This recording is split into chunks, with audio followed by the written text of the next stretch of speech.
board for Monday, March the 27th will come to order. First roll call. Mr. Allen.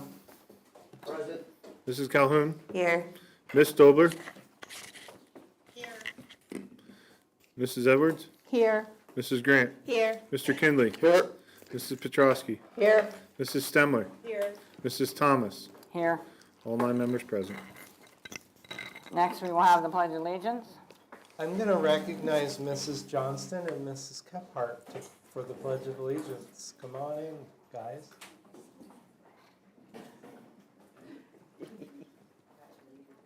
You have a whole group. Thank you. Good evening, Board. This is Mrs. Kephart's 5th grade class from Jersey Shore Elementary. They came to me in Thank February and said that they had some appreciation gifts for the board they wanted to bring, and I asked them if they would wait until March when it was our turn to do the pledge. So they're also here to lead us in the Pledge of Allegiance. Thank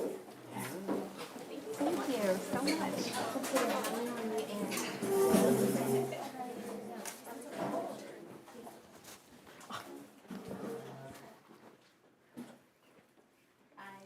Pledge allegiance to the flag of the United States of America and to the republic for which it stands, one nation, under God, indivisible, with liberty and justice for all.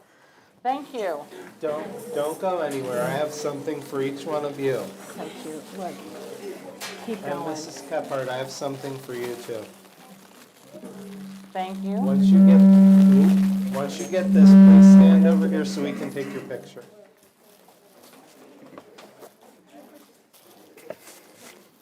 Thank you.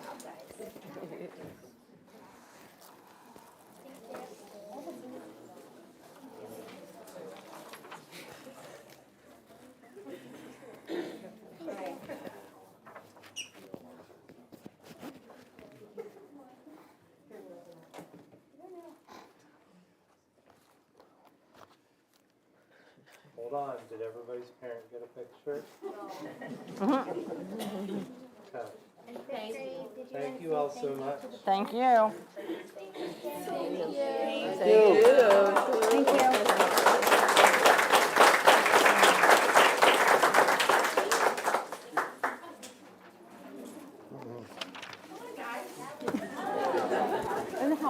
Thank you, Mrs. Kephart. I guess I was put over there.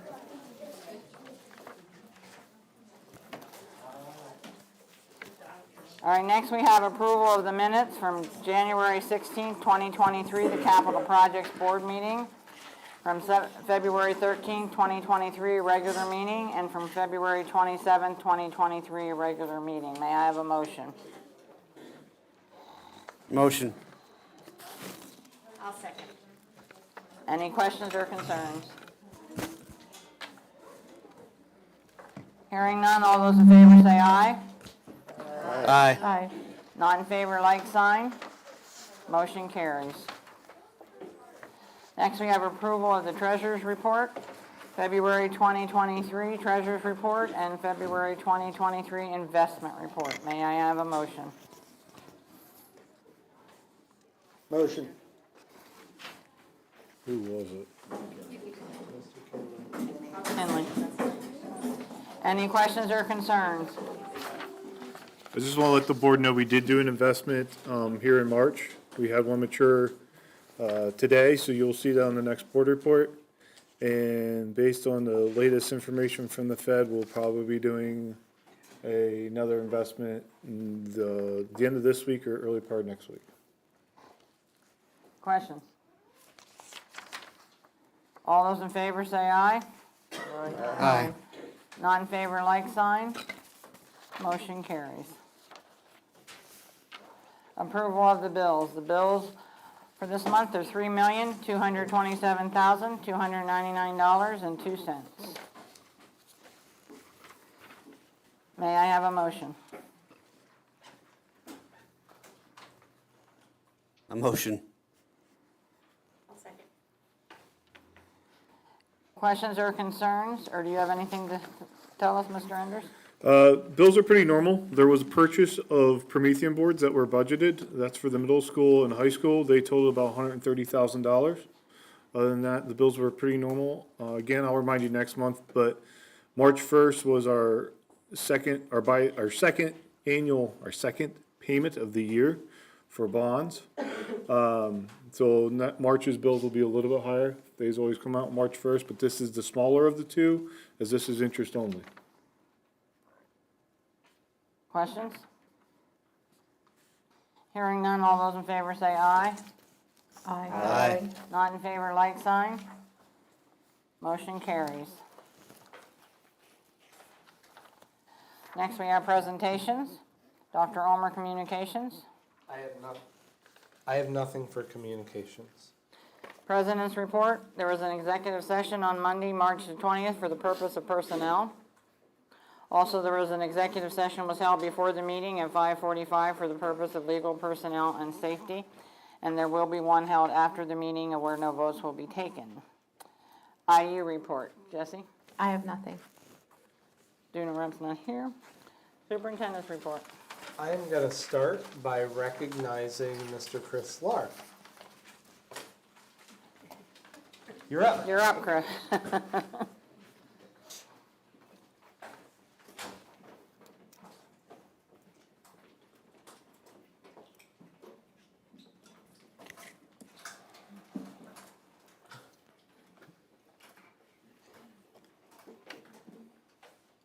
Good evening, everyone. Good evening, board. This is our newly named saxophone quartet at Jersey Shore High School, Saxophone.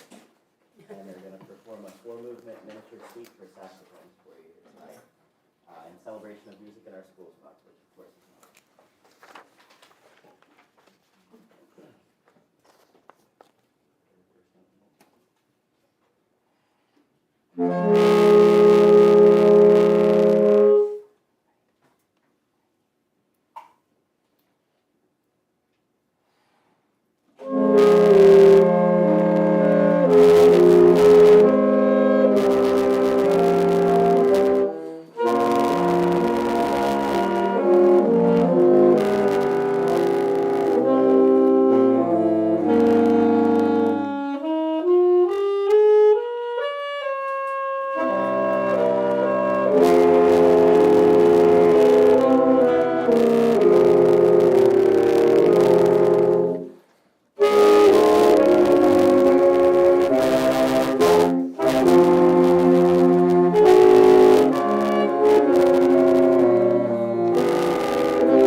Thank you. Thank you. Good job,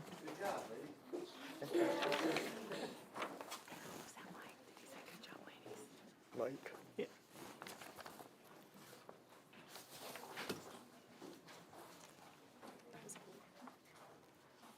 While Mr. Lahr is getting back in the room for his presentation, I do want to point out that there are policies attached to tonight's agenda. All four of those policies are PSBA changes because of the change in the law. We did have JSASD policy that addressed participation of students that are in home education programs, but these policies are changed to reflect legal changes from last year's school code bill. We're just now getting PSBA updates, but they're not on for approval tonight. They're on for presentation. I do want to call attention to the fact, and thank you, Mrs. Petrosky, for pointing that out, that we changed how they are attached because you're getting red line versions from Kim and I.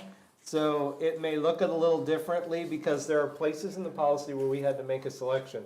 The selected text is green, noting that that's what will be included, and anything that's changed in your policy, as usual, is stricken out, but it's also highlighted in red, so you can clearly see what's leaving, what's being added. There was something we missed. There's bold text that says you gotta make a selection here. We made the selection, but we didn't strike through the you gotta make this choice part. So thanks for pointing that out. But so they do look a little different than what you're used to from us, and that's totally Kim. I can't take credit for that. I thought it was great, but I didn't warn you that it was gonna look different. Go ahead, Mr. Lahr.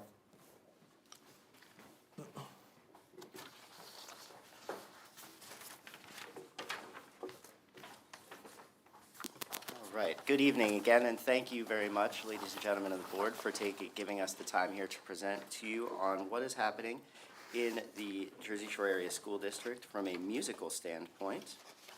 If I can get my PowerPoint to work. There we go.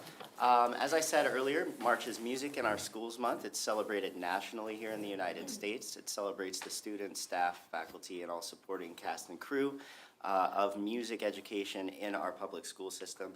So I wanted to give you an opportunity to see what we're doing here in Jersey Shore School District. A lot of the times you guys don't get to see all the great stuff that our students are doing. So I'm starting here with the mission statement of our music department, which is to encourage and nurture lifelong love and value of music in all students through a balance of instruction and disciplined musicianship, to foster the abilities of all students to express themselves through music, cultivating their musical growth to the highest degree. Now, we do that in two different ways. We use the general music classroom setting, and we use the performing ensemble-based setting.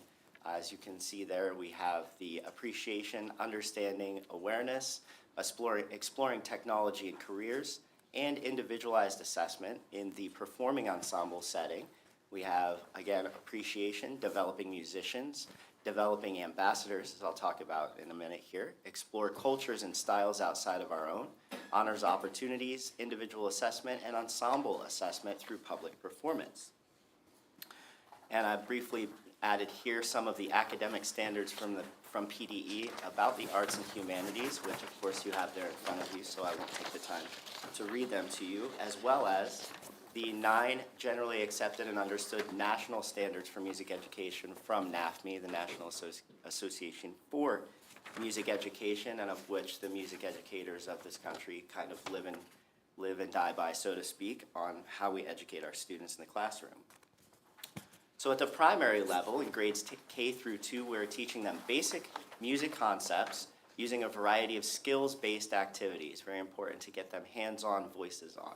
Children engage in singing, playing instruments, moving, and listening to music from a variety of styles and cultures, and the musical elements that we instruct them on are shown there. At the intermediate level, grades 3 through 5, now we introduce instruments and voice in an ensemble-based setting, as well as engaging them in cultural connections, musical styles, notation, and performance, getting them ready for that stage. Additionally, as I mentioned, we have our ensembles. We have our 5th grade elementary band, which meets in individual buildings with the culmination at the end of the school year in an all-district concert, in which the dates are in your packet as well as a 4th and 5th grade elementary choir.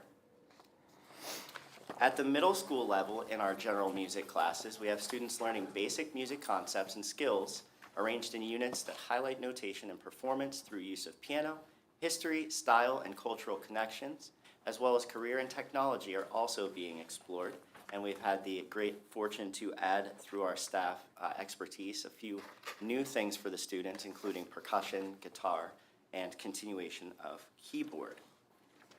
Our ensemble-based opportunities for music in the middle school include the 6th grade band and the 7th and 8th grade band. They are performing ensemble which rehearses once a week for 30 minutes when the schedule allows. And the 6th grade and 7th and 8th grade middle school choir also rehearse once per week for 30 minutes as schedule allows. And as you see there, we try to impress upon our students a wide variety, both in music itself, content, and cultural aspects as well. At the high school level, we are, of course, as a part of the Pathway program that we've developed over the last number of years. Students explore music history, styles, genres, as well as theory and techniques through various elective classes. And as you can see, and I'm sure you're well versed, we have a pretty extensive offering of music electives at the high school. The kids really enjoy a lot of history of rock and roll 1 and 2. The guitar class is really starting to take off now, as well as voice class and American musical theater. Piano is a new offering for us at the high school level next year, with Miss Heather Haig teaching that course in the fall. The ensemble-based opportunities that are curricular, strictly curricular at the high school, are the 9 through 12 concert band, a performing ensemble that rehearses first period every other day during the school year. They perform at concerts and special events throughout the year, specifically their winter and spring concerts, as well as the Memorial Day ceremony at Jersey Shore Cemetery. The high school choir does all of those things as well, with additional performance opportunities as we can get them in. The staff of the Jersey Shore Music Department has 5 full-time music educators. We have 1 elementary school educator specific to general music, servicing 979 students in grades K through 5. We have 2 1/2 middle school elementary band and choir teachers servicing 473 students through 5th grade band, 4th and 5th grade chorus, 6th grade band and choir, 7th and 8th grade band and choir. And we have 1.5 high school positions servicing 177 of the 687 students in the 9 through 12 electives, band, and choir. All of our staff have professional memberships through PMEA, or the Pennsylvania Music Educators Association, NAFME, which I had mentioned previously, as well as our choir directors are part of the American Choral Directors Association, or ACDA. Again, attached is our list of upcoming musical events, which we, of course, invite you to any and all of. This Saturday, we are taking the jazz band to compete at the Bald Eagle Area Jazz Competition, as well as our indoor guard competing that afternoon at the Bald Eagle Competition. And then a specific note coming up, April 15th in the Jersey Shore High School Gymnasium, the Music Boosters will be hosting our home show, as we call it, for indoor guard, percussion, dance, and twirlers. And then the 30th, they will be at Region Championships to get seated as high as they possibly can in order to continue on with the jazz band and the indoor guard traveling to Wildwood, New Jersey for the Atlantic Coast Indoor Championships and Jazz Championships. We have a number of students at the middle school participating in the PMEA Middle School Songfest at Troy this year. The high school spring concert is on May 11th. The 6th grade band and choir concert, the 17th. The 7th and 8th grade band concert, the 19th. And then the 23rd and 24th are always fan favorites. They are the all-district elementary band and choir concerts at 6 p.m. because we want to get those little ones home and into bed early on weeknight, as well as our culminating concert with the high school jazz band on June 1st at the Pops concert in the high school cafeteria. If you like jazz and you like desserts and you like coffee, I highly suggest you check that one out.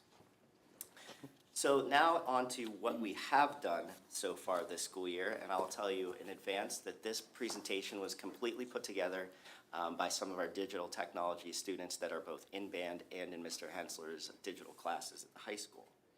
And they were very excited and proud of it. So the first picture here, I believe, is in Williamsport High School's parking lot at one of our many Tournament of Bands competitions. The students also traveled to Orlando, Florida to perform in Universal back in December. And here are a few pictures of that. Unfortunately, due to the restrictions placed on us at Universal Parks, we had to stand in front of the bus to be able to take any pictures in the park itself. So that's why that one lacks a little luster. So we got a couple of other great photo opportunities as well. You see the students there in front of the gateway to the main park at Universal Studios. A specific note here, if I can pull this one in, we did get to go to Harry Potter World. As you can see, a couple of the students there took full advantage of that. This is us outside of their hotel resort. And then before we left from Islands of Adventure to come back home, that is the entirety of the contingent. We had a great deal of parents and families make the trip down separate from the ensemble to spend time with their kids and have just a great experience seeing them perform. The kids like to joke of special note. It's a little difficult to see because I can't enlarge it anymore, but there's a guy in the middle of the tree. I don't know who hired him, but he's all right.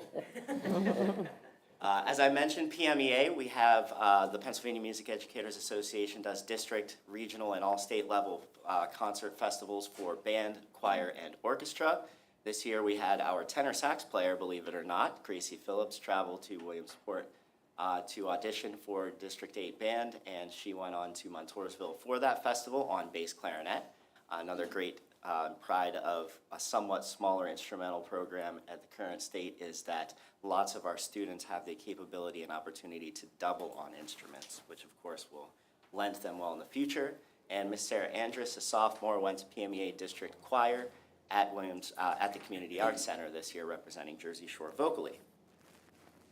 The kids are very, very proud of their indoor guard program, which many of you may or may not know. We started from scratch about 5 or 6 years ago, and we started from nothing and are now, the last 2 years now have been in the top 15. They're really striving to hopefully make it to finals at Wildwood for championships this year. They rehearse 8 hours a week, sometimes 10 to 12 hours a week.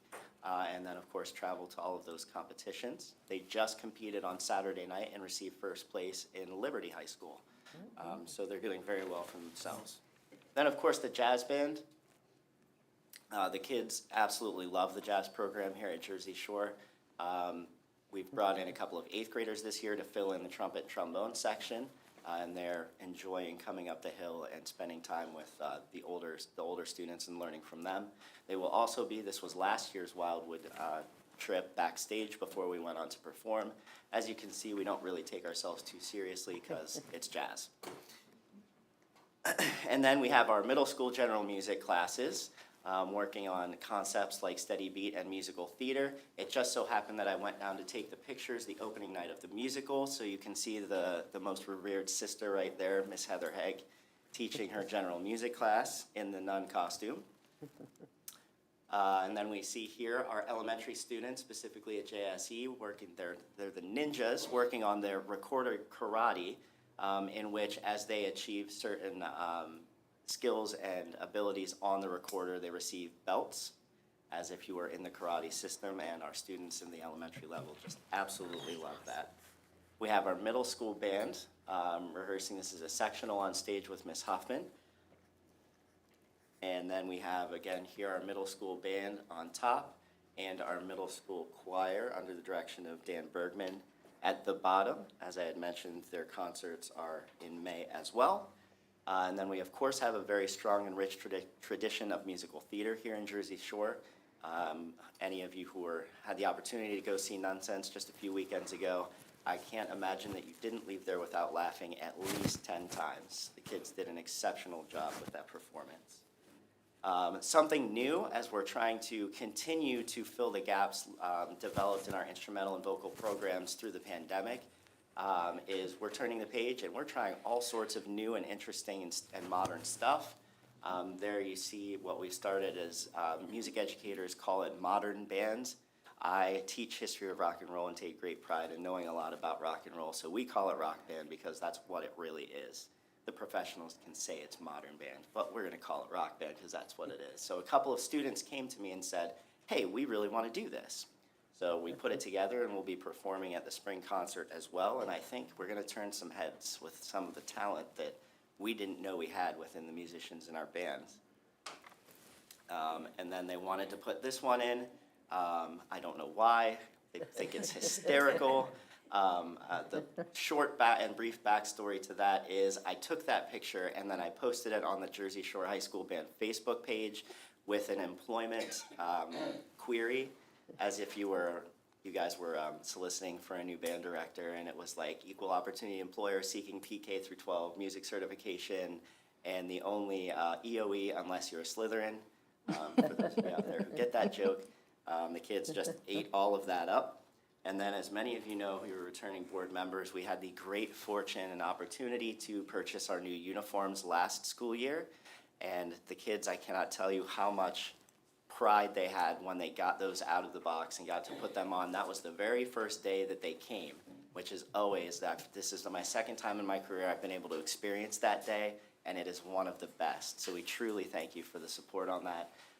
That is our drum major, Kira, and one of our woodwind section leaders, and the alto 1 player, Brianna, showing them off because they could not wait to get into them. They said, we really need a picture for the Instagram and for the Facebook, so can we please get them out? I think that was a subtitle of, we just want to wear them. So you can follow us on JS Bulldog Marching Band on Instagram. As you can read there, the Instagram is solely student-led. It is one of the leadership positions within the band framework of president, vice president, etc. The social media manager is a student that passes down that responsibility from year to year. And we try hard to zero in on students who are interested in going into that field, whether it be into digital technology or marketing, or influencing those students that are interested in that. This is a great opportunity for them to add that to their resume before they leave the halls of Jersey Shore High School. And you can follow us, for those of us who don't Insta, because I don't either. You can follow us on Facebook at Jersey Shore High School Band. That one is led by adult staff such as myself and the other music educators and some of the music booster parents within the district. And of course, always check out the hashtag JS Bulldog Nation. We've tried to be a huge proponent of that. And lastly, my contact information is there if anybody has any questions about what's going on in the music department. And since the pandemic, I'd like to just add so that you all know, because we didn't get any pictures of it, we've tried to do more community service, community outreach, because we are a larger group within the school district of students. We've annually played for the residents at Nippenose Valley. We do that in the fall with the marching band. We've also done a couple of hat and mitten drives to go to the not Care Closet. Where did they go? Downtown. They went downtown. I can't remember it off the top of my head. But we've tried to really instill that JS Bulldog Nation into the marching band students specifically. So I appreciate the time that you've afforded me tonight, and I just wanted to give you guys an opportunity to see what music is happening in Jersey Shore School District, and that is alive and well, and we are continuing to build and try to progress forward and build even bigger and better. Thank you. Thank you, Mr. Lohr.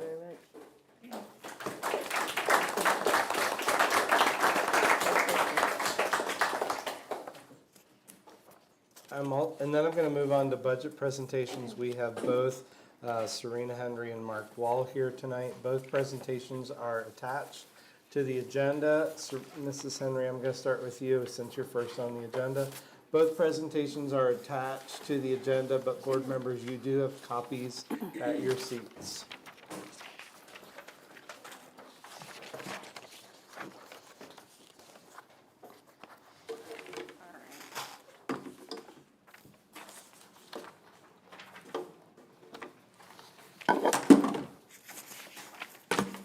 Don't forget, as she's getting ready, that you do have the line by line in your binder, but she's going to go through, both Mrs. Henry and Mr. Wall will go through items that have decreased or increased and point some things out, but you do have the line by line in your binder. All right, this is the 23-24 estimated or predicted budget for next year for athletics. Our goals. All right, these are a little bit strong, I'll say. First one, let's add girls volleyball and varsity and JV at the high school level for girls in the fall. I have been working with students in a leadership academy on Mondays during the short period, and I want to expand on that, add more students into that, get them some more leadership skills, and be better for their teams and for their coaches. Continue to update equipment. So this is year 4 for me to update equipment, and it's been a long time waiting to get here. So every year, it's just a continuation of just trying to get things updated, replaced, and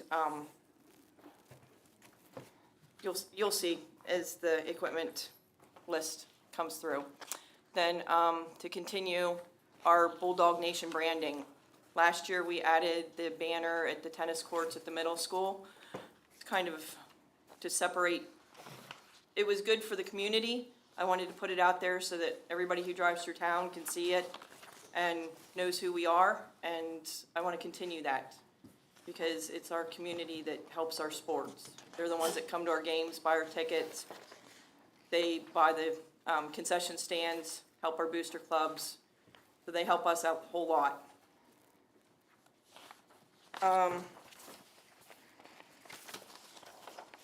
Do you have questions on those? I'm sure you do. Or do you want me to come back to those? Do you want me to go through everything else and then we can come back to any questions on those? Does anybody, you want to wait, or does anybody have questions now? We'll come back to it. Okay.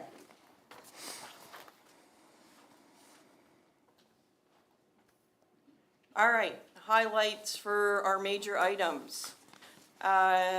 We were getting soccer goals last year, but they came in way overpriced due to the pandemic. So I held them last year and put them back on this year's budget. We were able to get them through another year. I would really like to see them get replaced. Mark's crew has been patching them together for years now. Basketball side court backboards, we're working on this current budget we're working in right now. We're working on getting the ones for the high school. So next year's budget, we're going to expand that and move on to the middle school and update some of those. So they've been there for a really long time. Some of them are plyboard. Then the wrestling mat. The wrestling mat within the varsity mat room and the middle school, so that's a plug for the following year, has seen its lifetime. According to the guidelines for the safety features in the mat, it has exhausted those and it's time to be replaced. So I have one this year, kind of like the backboards, one this year, one next year. Uniforms, continue a rotation. This coming school year, we will be looking at middle school, both boys and girls soccer team. Then we've mismatched and pieced those together for years now, so get them the uniforms they deserve. Middle school football home jerseys. Last year we got them away jerseys, so we'll get them home jerseys now. Then softball is up on the schedule, and volleyball fits in really well on the rotation. When I put it together, it was like, whoa, that's like an empty spot, it fits in there really well.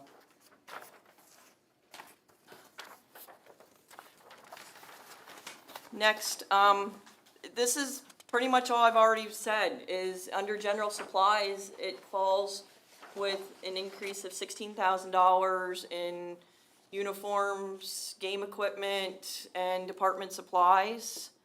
Then there's with the volleyball, if we were just to buy supplies, it would be $8,500, and that would be a startup. That would get you your equipment with, starting up with the new uprights, your nets, your stands for officiating, everything we're gonna need to get started, we could purchase next school year, and then we would have it to start volleyball. Replacement equipment comes in at $19,000. That's your soccer goals moved from last year. Your we need a new high jump pit and standards, and the wrestling mat's on there.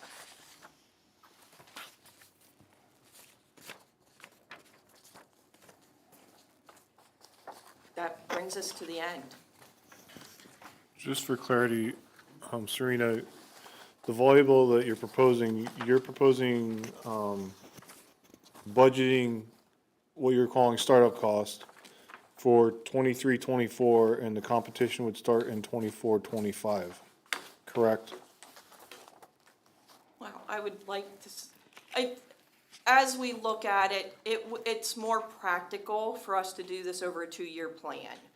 So if we were to incorporate, if you would say yes today and we incorporated volleyball to start in the fall, it would be an additional $39,000 to the budget.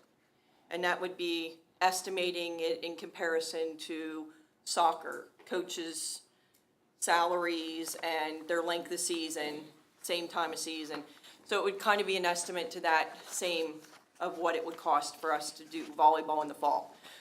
After talking to Dr. Almer and Ben, and we're looking at it, and knowing what the PHAC is moving forward with and being in the middle of a 2-year cycle right now, it's more practical for us to purchase all the equipment come July 1st, that we have everything, then moving forward next year this time, hire a volleyball coach and staff, that they have preseason practices and get themselves initiated in a setting where they're ready to be starting September 24.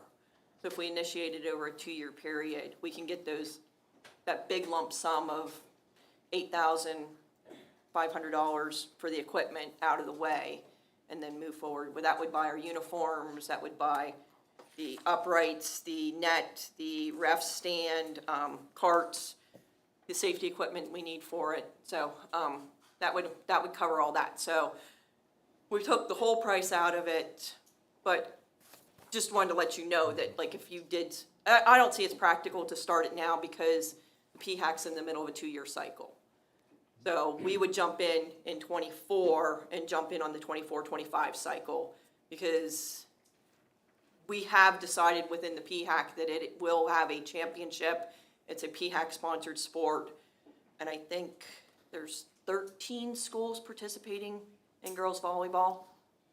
So right now's the time to jump in and do it, because all the schools are on the same learning level right now. You don't have schools there's other schools around that has an established volleyball program, but right now within the PHAC, we're starting a strong start of this year and next year. And I do want to be clear, and I did say this to the board, Serena, that I said, like, I don't think the board's ready. I spoke for them. Where they're not ready to make this decision, but we did have a dialogue about, if the board's ready to consider it and wants you to talk about it further, in order to do it for 24-25, we would not be able to wait until July 1 of 2024 and hope that they can practice on the second week of August. So the only reason it's in the 23-24 budget is, and I did share that with the board, that we wanted, first of all, we probably wouldn't even have uniforms, because finally got soccer uniforms in January that we ordered July 1st. So it's, It is all well and good to look at new sports, and I commend you for that, but before you can go that route, you must bring it before the board, and you must have approval for the sport. You're just telling us in part of this, you said the whole thing is 39,000. That needs to be presented to the board, and we need to make that decision before you put it in the budget. Doesn't mean you can't get this stuff next year, but we have to have their approval first. Your soccer goals were from last year. You made a comment that they were so exorbitant. Did they come down in price or stayed about the same? they were almost 20 grand for the soccer goals last year. Now they're down to 14. And when's the last time we replaced the high jump? Do you know? I do not, Is there a general life expectancy on them? more than likely, because it is, your high jump is a piece of safety No, I equipment. mean, you know it's like 10 years. You're usually replacing them every 10 years, every 15. It was brought to me by the coaches that has expired their lifetime. Okay. So they're the experts in their equipment. I do not know without calling a dealer, without finding out specifics. And when you are talking about wrestling room mat, that's not the main mat for the competition, or it is? No, It's this just is the one that'd that's be actually in practice the room. wrestling room, Okay. yes. Thank you. How do we, and this is something I want to make sure the board understands, so that's what I'm asking. How do we make sure that, like, say wrestling mats as an example, we put that in the budget, we say it's approved, you go out to purchase them. How do we make sure that we get the life expectancy that we need to get out of that type of equipment? Can you explain for the board, as we talk about equipment a lot, and there's a lot of athletic equipment, but I need them to understand, like, what are we doing to make sure that, yes, equipment keeps coming up, but it's not the same equipment. How do we protect our equipment and make sure it lasts? Training our coaches on how to take pride in what they have. So it's, here's what you're getting. You're getting a new mat. So these are the instructions. When I purchased the sanitizing sterilizer units for the wrestling mats, I brought both coaches in. This is your instructions. This is how you use it. This is how it's operated. I don't want to find it off broken somewhere because you haven't taken care of it, because it's an expensive piece of equipment, and it helps us keep things clean, sanitized. So I bring them in, train them, tell them what they need to do to keep those things going. So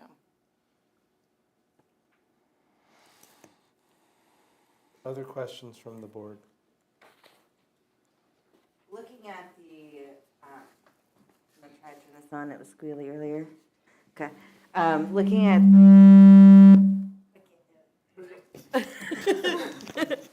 looking at the actual budget that we have in the budget binder, I noticed that there were increases across almost every sport in the general supplies line item.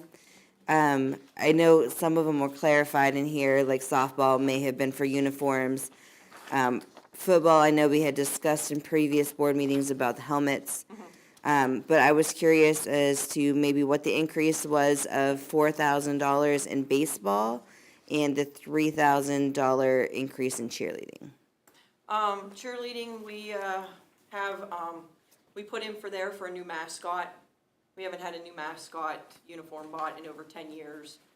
And we're looking for something more sanitizable or something. There's got to be, like, after 10 years and people have worn it, it's seen its day. And so to find something that's more cleanable. So we were looking at that.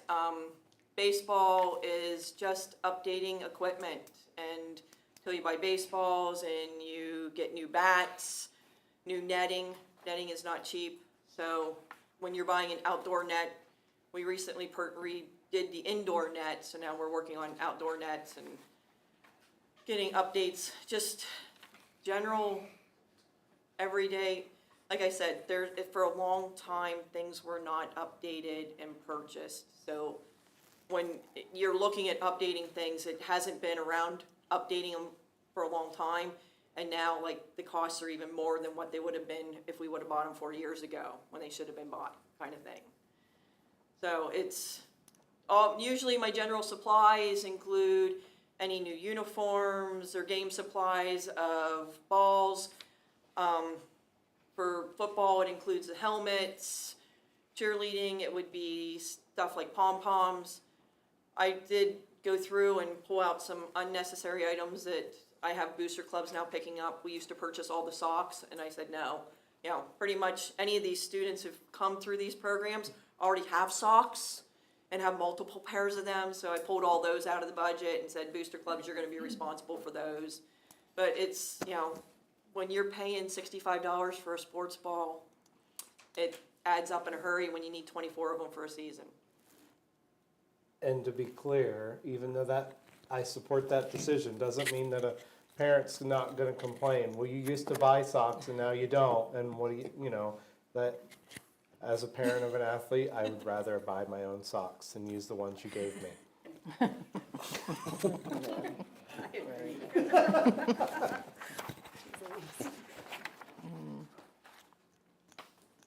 What are you finding as far as inflation, as far as price increases? I mean, 10+%, or an average? Well, I don't buy the same thing every time, so if I go back and think of where we buy the same things over and over again would be on the Keystone bid. And that would be the increases we see every year on just the, like, that, I try and buy as much off of that as possible. And so that way that they have the specific sports balls we're supposed to buy and the specific pieces of equipment. That way it's covered by PIAA. So the increase at that point, I don't know specifically if it's across the board of what they've specifically done, but that's where I can see a comparison year to year because I buy the same things from them year after year. So I can look and see what those break down to every year. But the number of athletes are kind of flat. I mean, as far as, I mean, a lot of these increases are simply sort of purchases that we don't make on a regular basis. I mean, obviously the goals and that kind of thing. It's a mix of the two. So like my general supplies, like I buy new basketballs every year, new soccer balls every year, new golf balls. Like those things are like standard things I buy every year, and I buy it with the Keystone bid. And then the outstanding items are the items that you're seeing here, like the big ticket items that aren't everyday purchases for us. But like uniforms, the number of uniforms that you need is very similar to, I mean, the number of kids participating, is that relatively flat, or do you see increases? So I judge the amounts of numbers we've had in the previous years and the purchases of the previous uniforms. So for middle school track, we purchased 100 uniforms to cover about 60, 65 kids this year. So you have the different sizes in between. So, and for the high school track, we purchased 200 uniforms. So it's an estimate of what you've done in the past. So if I would probably use those same numbers to go on and purchase again and seeing what's coming up through. So if, you know, like I've noticed we have more 10th and 9th grade athletes right now than we do. Like I just did a calculation of how many athletes are 3-season athletes. I have one senior who's a 3-season athlete this year, but I have, you know, multiple seniors or multiple junior and freshmen that are doing it. So there's an increase in athletes coming in the 10th and 9th grade. So we have those, preparing for those coming through. Okay, thank you.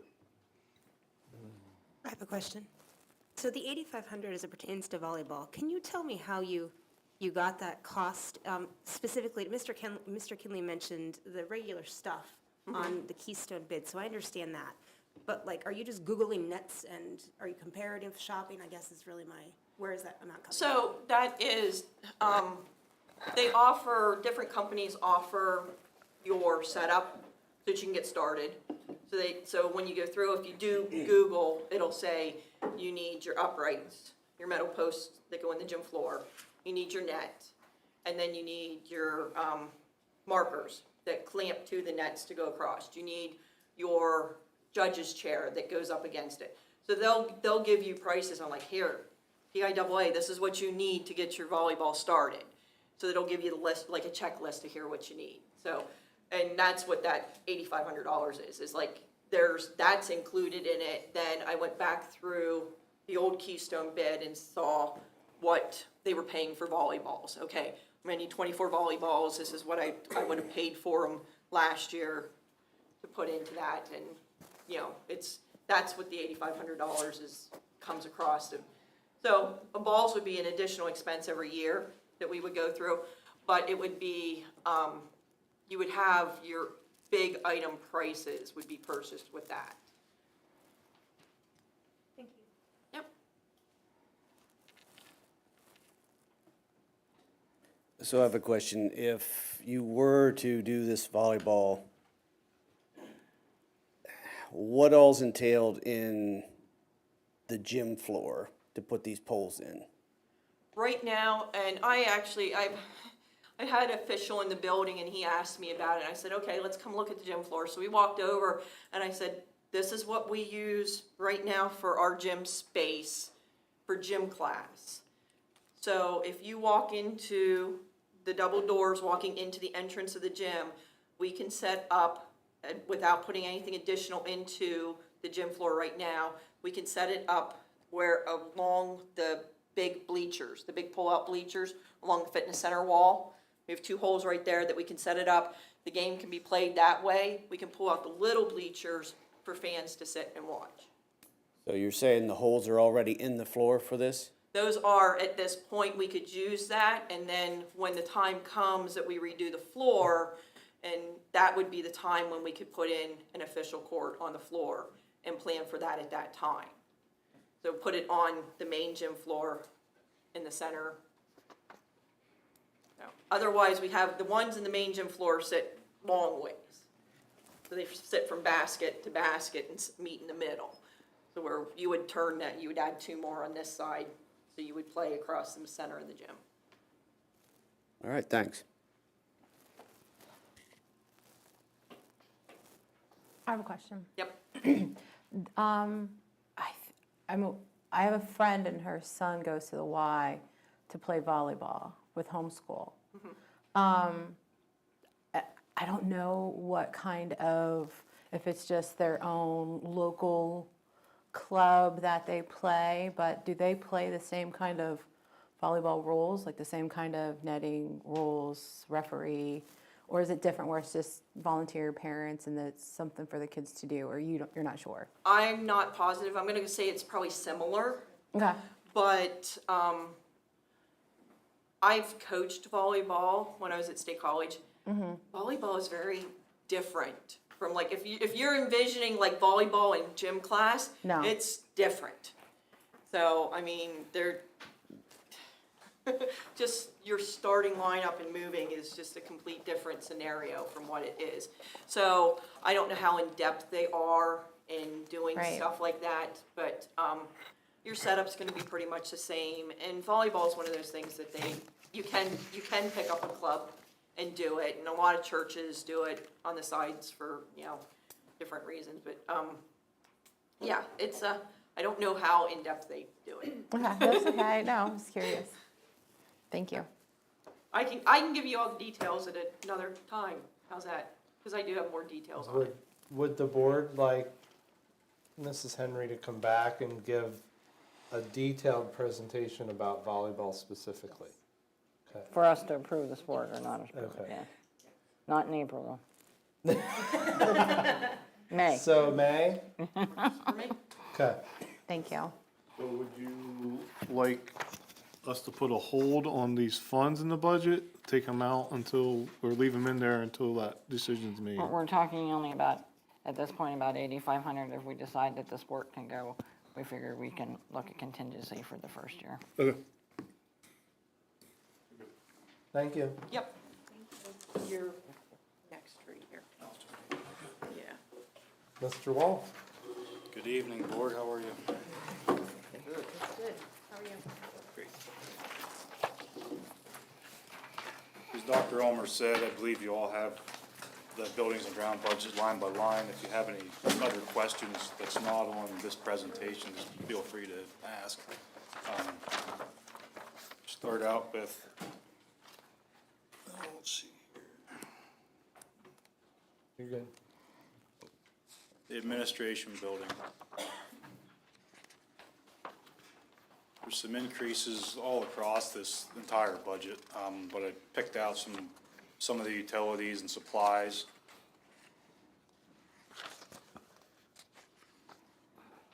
For some reason, that's not all showing up on there. Does the handout you have show more than what's there on the screen? Okay. Yep. So I'll just use the handout. Obviously, electric, that's projected increase of that's $1,000. Water and sewer, about 300. Annual fire inspection, you'll see that on every building we have. There was an increase of that. For here, it's at $218. Something new, not new, but for this building, be an increase of $2,000 would be we do a roof maintenance plan with all our buildings. It's every other year for most buildings. The district office would be in next year's, the cost of $2,000.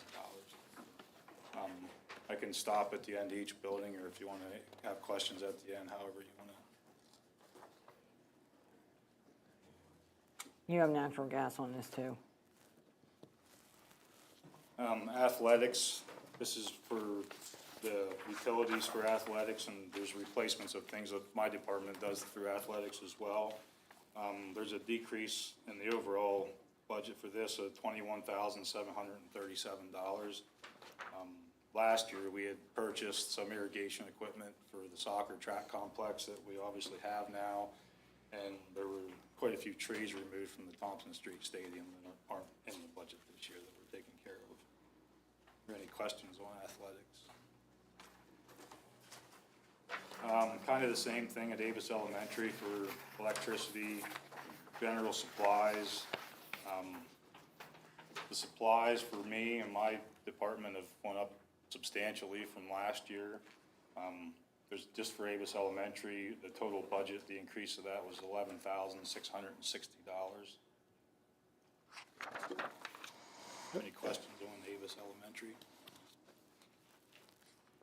The district-wide budget, you look down over that, there's an HVAC service contract. That's what we use for, covers our software and PMs for all our HVAC equipment. There's an increase of that of $6,953. That's what the contract will be. Annual generator service, there's an increase there of $11,006. General supplies district-wide is up about $5,850. There's two new items on this district-wide budget. One of them is a storage shed for the outdoor custodial equipment at the high school. We currently utilize part of the CTE storage that's there at the high school. I feel that there's a need for more storage. There's always need for storage, obviously, at the high school, but there's a bigger need now that I'm aware of that, and it would also get all of the custodial equipment in one building by itself and not in student warehousing. That would be, if we would do that, we could place that across from where the storage shed sits now and 2 vacant parking spots. It wouldn't really be a big thing. The other thing on there is an indoor lift. What we currently have that our maintenance staff uses and our custodial staff uses in our gyms, anything that's above 20 feet. They have just a lift that goes straight up to the ceiling, and that needs to be, if it's, say you're working on lights in this whole room, you have to get down, tear it all down, move it 6 feet, and then with the one that I'm proposing, you would literally drive it around, go up, drive around. It's just a lot more efficient than what we're doing right now. That is at $19,000, and that's a price I got through CoStars for that. Before you leave that item, I want the board to understand, there are situations where the lift Mark's talking about where we own that just can go up and down. Doesn't work in some situations, and we've run into that. And when we run into that situation, our only alternative right now is to rent one. And that cost can be significant if it happens every other month. So we looked at what we're paying as a rental versus what we could save having one of our own and how often we would use it in every building. And you essentially could pay for this expense over a couple years of renting a lift to do what maintenance needs to do with this lift. Yeah, especially over like Thanksgiving and Christmas where we can get up in the gyms and do a lot of times that's when we get time to do the lighting and things like that in the gyms. And we could do that a lot more efficiently with something like this. So this lift can be moved anywhere in the district, or this is at the high Yeah, school? we have a trailer. We would just move it around wherever we need it. It's narrow enough to go through any doorway that we would need to go through. I've rented it a lot, to be honest with you. $19,000. That was through a CoStars contract through Best Line Equipment. It's brand new. Yeah, it's through CoStars. The prices are really good for school districts. Are there any questions on the district-wide budget? Move on to Jersey Shore Elementary. Like I said, the first slide, there will be several schools that will be receiving the roof maintenance this coming year. Jersey Shore Elementary is one of them. That's an increase from nothing from last year to $4,600, 23-24. And again, general supplies are up about $4,000. Are there any questions on Jersey Shore Elementary? So when you say the general supplies are up about 4,000, is basically you're buying about the same amount of stuff, it's just this is the increase because We are, we're buying, we're still doing the electrostatic spraying, which I think is a good cleaning process. Okay. We started really getting into that through COVID, but it's something we haven't stopped doing because I really do think that it does a nice job as far as sanitizing. Electrostatic spraying.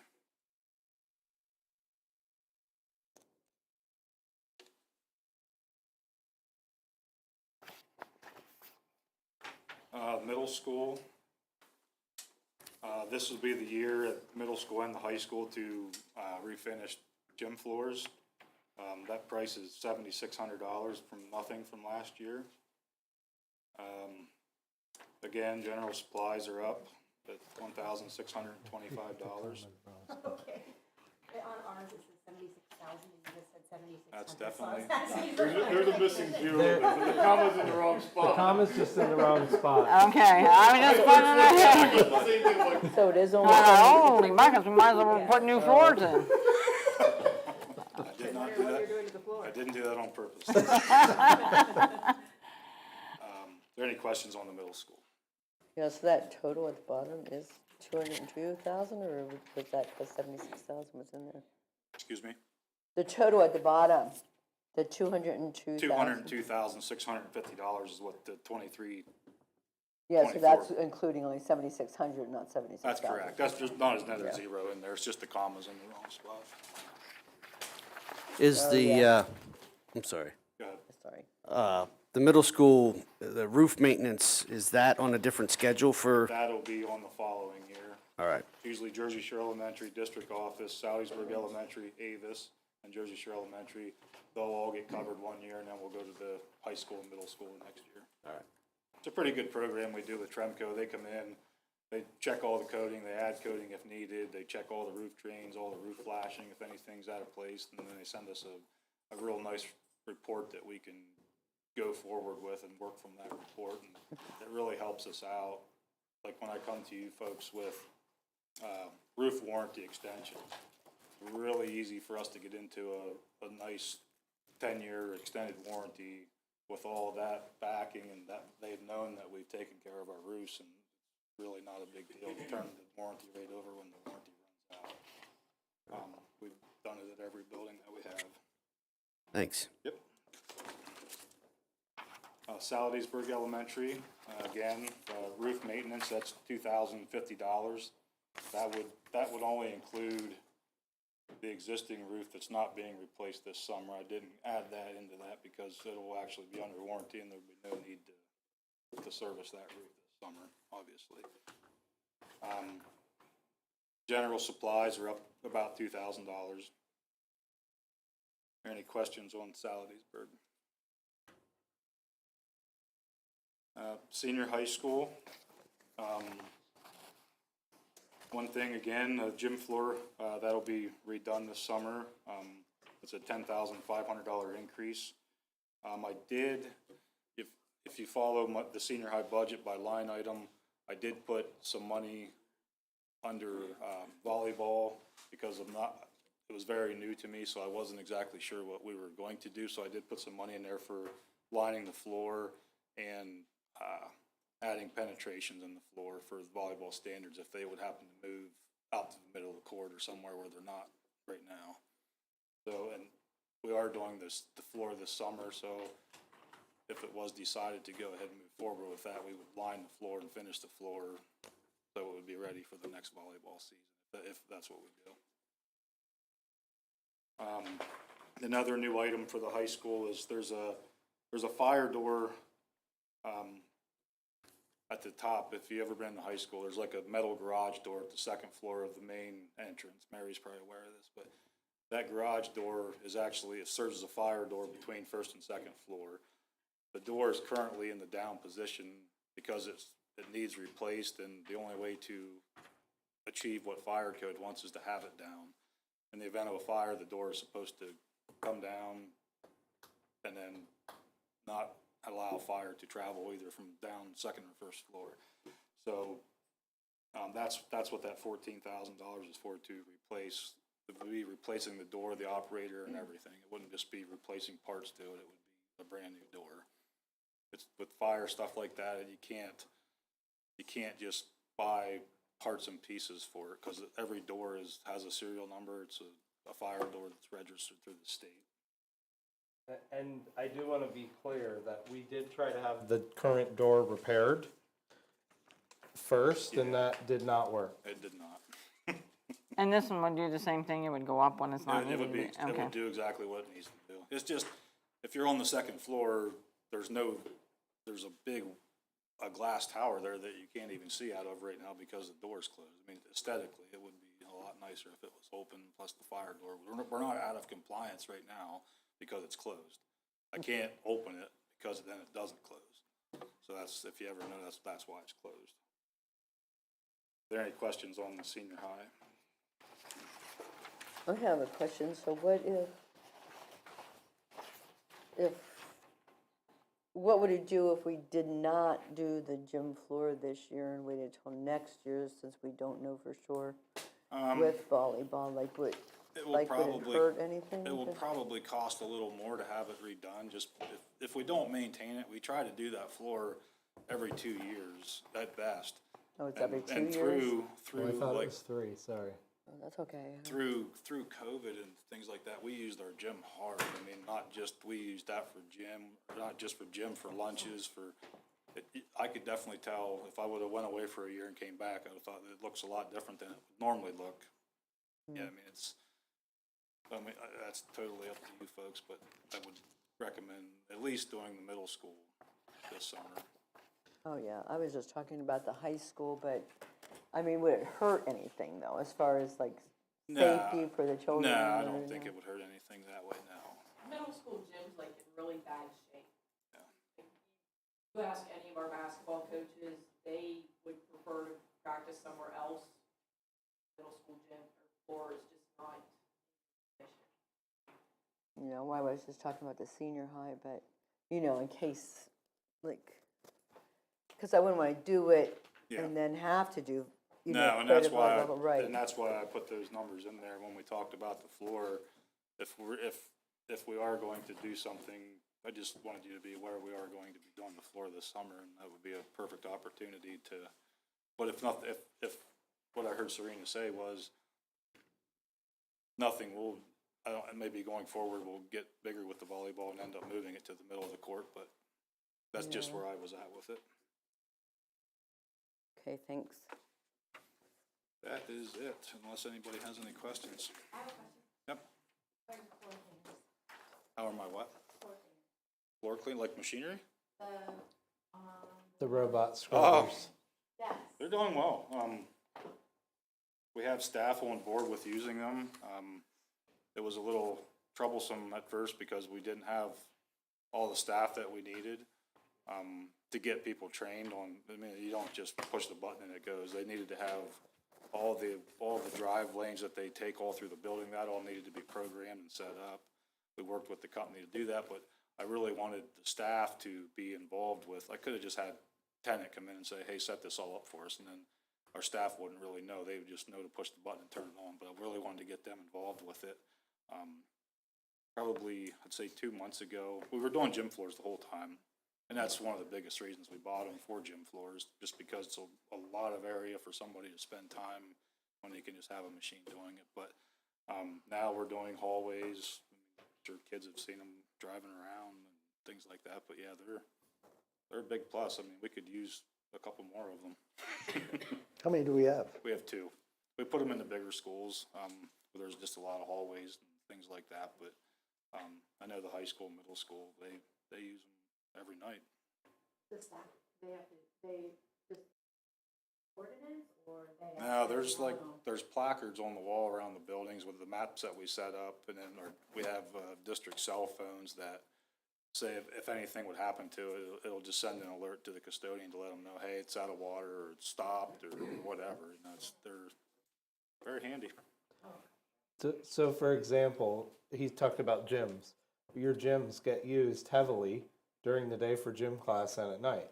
So since we have day shift custodians that are here in the morning before staff and students arrive, they can set them up first thing to go in and clean the gym. And you're not trying to have your custodians stay late or work overtime to get the gym cleaned after basketball's over or wrestling or whatever. They can come in the next morning, set the scrubber, and go about their normal routine. That's exactly. And your gyms can be in really good shape for the school day.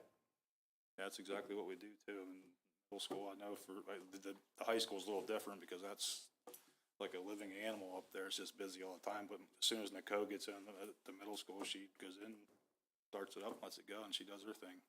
Before, she was trying to get all this stuff done, checking all the boilers in the morning and things like that. Now she can just go in there and start it. We'll tell her if it needs something. And if there's just, you start it in one spot and it comes right back to that spot when it's done. Pretty nice.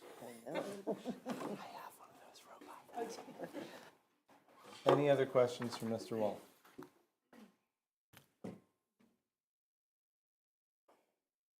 I have a quick board up. Go ahead, Mark. Go ahead, I'm good. I'm just trying to figure out if anybody else needs this. I have a quick board update or quick budget update. There's a sheet at your desk dated March 27th, 2023.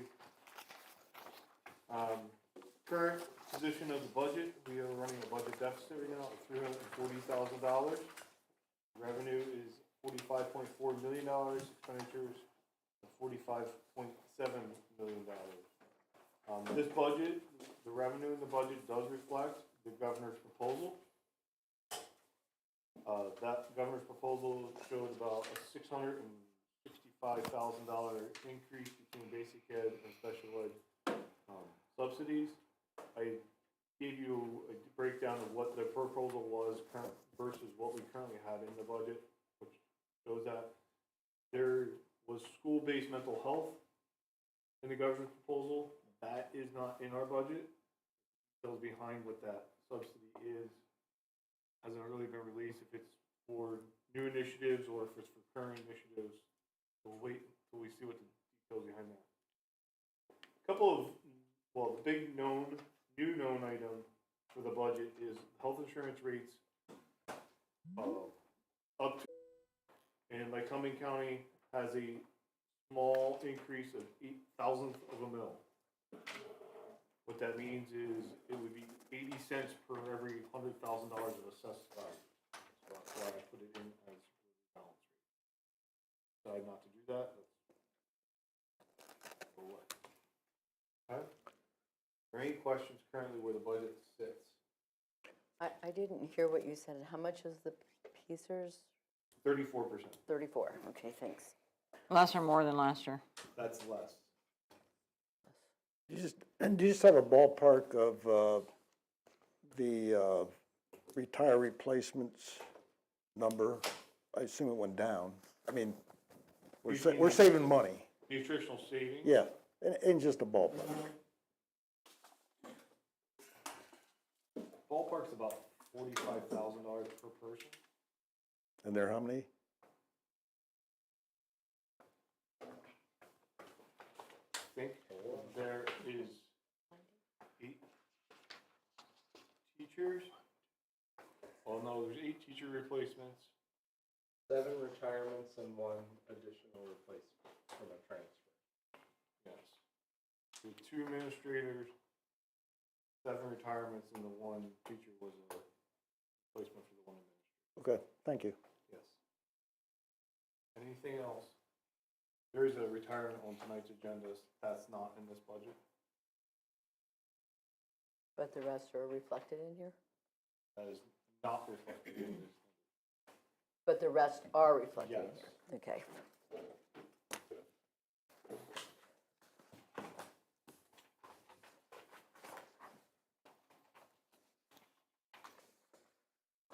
An additional question that I have that I think the board probably has is they've started to discuss salaries of the non-contractual positions. Are they reflected in this number? They are not. Okay. The only things that have been board approved prior to this evening. Stipend for the 2023 school year. The head junior high girls basketball coach had a correction. FMLA from March the 13th through May the 15th of 2023. Accepting a resignation from Haley Potter as a sports game staff. Accepting a letter of retirement from Teresa Cummings, Accounts Payable Secretary, effective July the 1st after 21 years of service with the district. Appointment of Tammy Englert as game staff for the athletic department. Appointment of Tammy Willer as game staff for the athletic department. A salary correction for Michael Hopkins, full-time custodian, to $15 per hour. FMLA from March the 23rd through June the 2nd. Act 93 employee salaries for the 2023 school year. Raises range from 1% to 2%. Transfer of Stacy Etkin from part-time food service position to food service substitute position. May I have a motion for A through N, and we will separate the vote for letter D.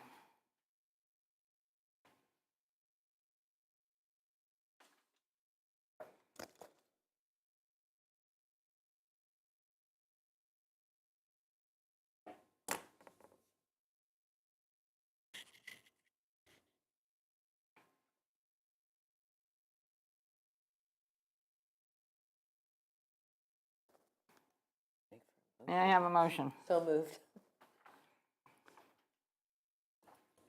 Second. Now questions. Motion for all separate. I'm going to separate D out for a moment.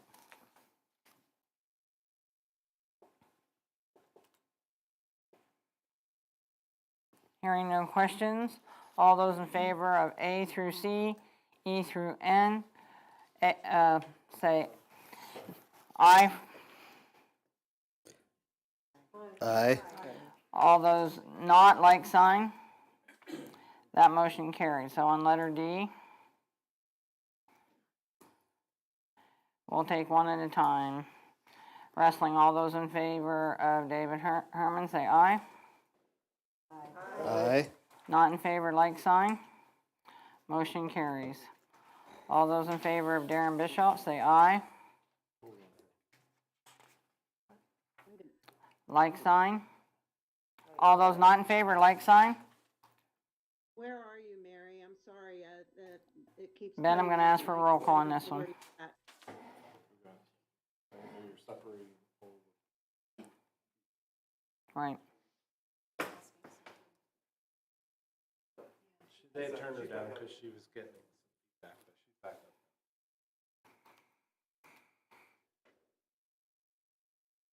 up. What are we voting on right now? I missed some of it. We're voting, we're going into a roll call for the girls' basketball coach. Oh, okay. Mr. Allen, Yes. Mrs. Calhoun, Yes. Ms. Stobler, No. Mrs. Edwards, Yes. Mrs. Grant, Yes. Mr. Kinley, Yes. Mrs. Petrowski, No. Mrs. Stemler, Yes. Mrs. Thomas. Yes. Passes 7-2. All those for Tyree Patrick for boys basketball, say aye. Aye. None in favor, like sign. Motion carries. All those for Lorac for cheerleading, say aye. Aye. None in favor, like sign. Motion carries. All those for Kelly Butzler for swimming, say aye. Aye. None in favor, like sign. Motion carries. You have all that? You okay with what? Everything is unanimous, but Mr. Bishop. Okay. Moving on to curriculum instruction. The application for use of flexible instructional days for the 23-24, 24-25, 25-26 school years as attached. A 3-year guarantee admissions MOU between Commonwealth University of Pennsylvania and Derbyshire Area School District as attached. May I have a motion for A and B? So moved.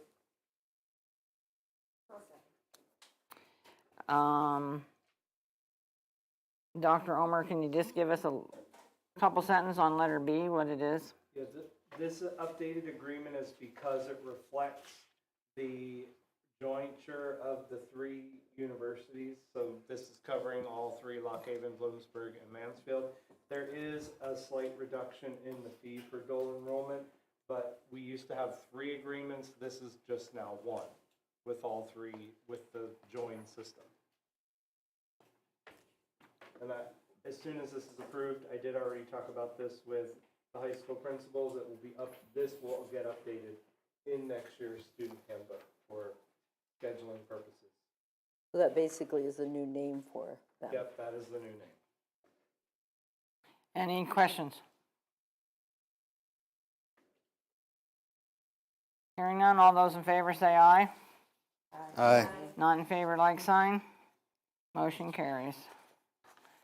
Building and grounds, there is no business tonight. Moving on to finance items. A full service and maintenance 60-month lease agreement with Top Business Solutions for copiers. This is the normal time to have them replaced. Payroll schedule for the 2023-2024 school year attached. Food service budget for the 22-23 school year attached. Primrode's new food service point of sale software quote of $5,970 to be paid with food service funds. Awarding a 23-24 art supply bid for a total of $15,261.05. Awarding the 23-24 general supply bid award for a total of $30,721.91. May I have a motion for A through F?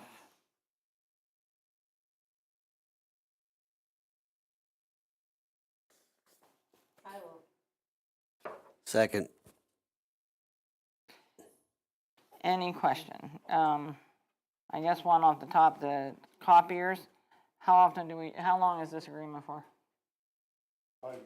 5 years. Thank you. Any other questions? What's the difference like in E and F for this year with the art supplies bid and the? From last year, you mean, Taylor? Okay. They both were out. I honestly don't know right off the top of my head what those are. So, the last agenda were 2 items right there, and they were both increased about $2,000 to $3,000.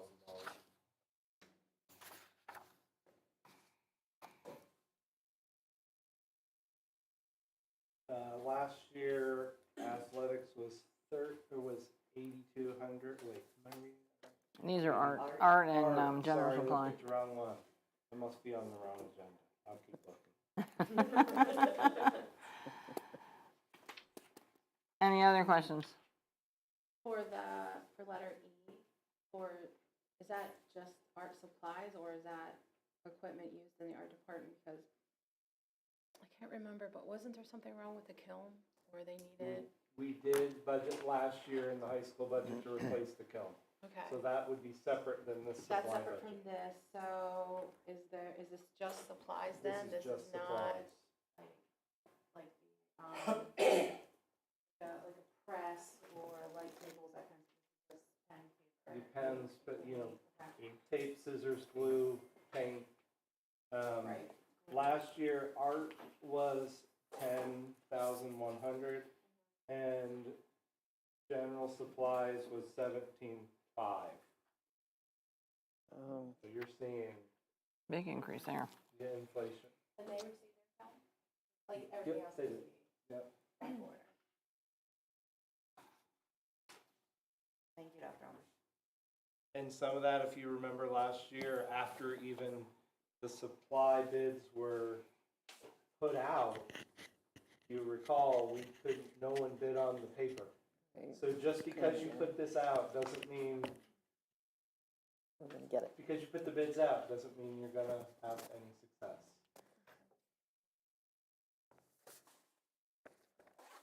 Any other questions? Hearing none, all those in favor say aye. Aye. Aye. None in favor, like sign. Motion carries.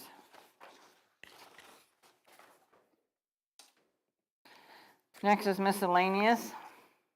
The license agreement between the Commonwealth of Pennsylvania Department of Environmental Protection and the Jersey Area School District regarding an air monitoring station at Saldiesburg Elementary School. This is a renewal. An agreement of affiliation between Jersey Area School District and Pennsylvania College of Technology regarding school nursing students' clinical experience. And the administration to place the following items for sale on the municipalbid.com. If no bids are received, items will be disposed of. May I have a motion for A through C? Second. Questions? Hearing none, all those in favor say aye. Aye. Aye. All those not in favor, like sign. Motion carries. Next, we have old business, and this is open for discussion. Let me just bring up something quick. Is Mr. Wall still here? Pardon me? Is Mr. Wall still here? Oh, hey. Could we get an update of the Johnson House? I did see where it looks like they're starting to clear Yeah, stuff out of the inside, huh? They started removing all the items that they would potentially salvage. I don't have a date yet from like Cumming Supply when they'll be back, but I'm surely hoping it'll be before anything is going on at the track or soccer complex for the district. But they are under the impression with us that it needs to be done by then. And when is soccer in the fall? Well, there's track and field up there towards First track meets Thursday, so Yeah. we're hoping. I think I know I haven't seen a PA1 call from them. That'll give me a trigger that's when it'll be, Okay. because that'll have to be done, but, I know we had a lot better days in February weather-wise than we've been having right now, so hopefully it'll happen soon. Okay. So, Well, yeah, I I mean, starts Thursday. We're obviously not gonna be up there demolishing a home while there's anything going Yeah, on. that's right. And it's not gonna take real long, Yeah. once it starts, so. Okay, Alright. good. All right, thanks. You'll have that down in the day.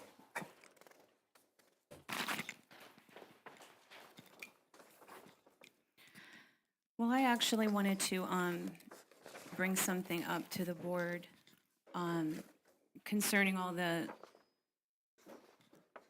scenarios and the things that we've been discussing in the past. I'm not really sure why this is ringing. I know that we received quite a few letters from the elementary teachers over the past month, maybe a little bit longer, shorter. It's just a rough time period. And every single letter that came to us was asking us to support a scenario that is in the best interest of education and also offers benefits to the taxpayer. And that scenario was scenario A. And I just wanted to quote a couple things from all of those emails that we received. Some of their direct quotes are the following. We, the teachers, could truly make one heck of a team if all grade levels were together with our expertise and years of experience. The possibilities are endless with that much support. Another quote, we're asking you to please choose wisely, pave a new road for the district elementary buildings and staff to move forward all together to educate our kiddos. This allows the taxpayers to be confident that you are working for them to keep taxes from rising and yet offering their children and grandchildren the absolute best education that we can give them. So I was just wondering if any other board members here, after reading the teachers' emails, what your opinion or thoughts on when you're hearing them asking us to actually support scenario A. I didn't know how anybody else felt, and so that's what I was hoping people would be willing to discuss tonight.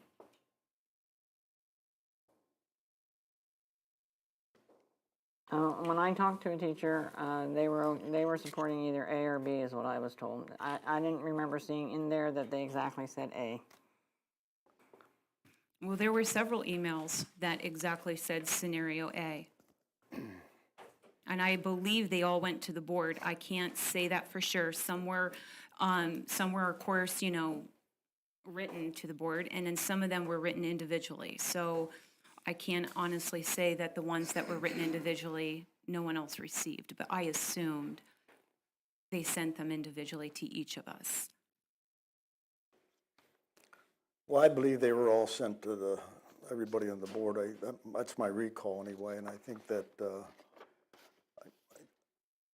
we know that the principals also expressed their support strongly for option A, and they gave to me a very detailed list of reasons, and a lot of them were to save cost, to increase efficiency. When you think about even the travel time for the band and the choir and the chorus, people to go from school to school. But I think most important, they feel that having every grade in one school is a real plus, that they can do so much more with those students than having them in various schools.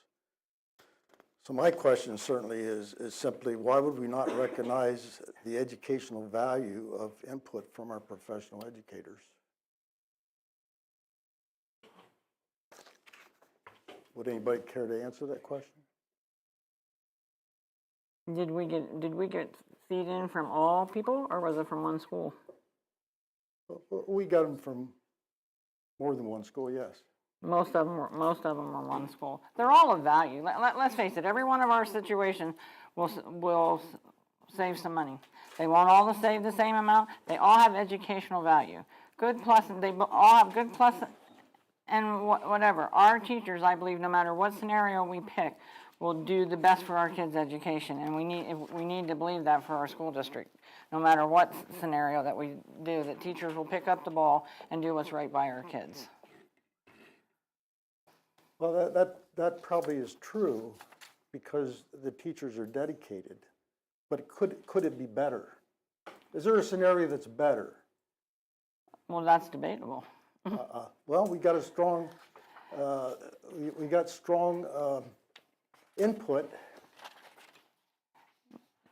What do you consider strong input? 10% of the teachers? No. Not even. How many teachers didn't? Okay, what about the elementary principals? They were given C. That's not true. They were given the opportunity, and they did respond to C.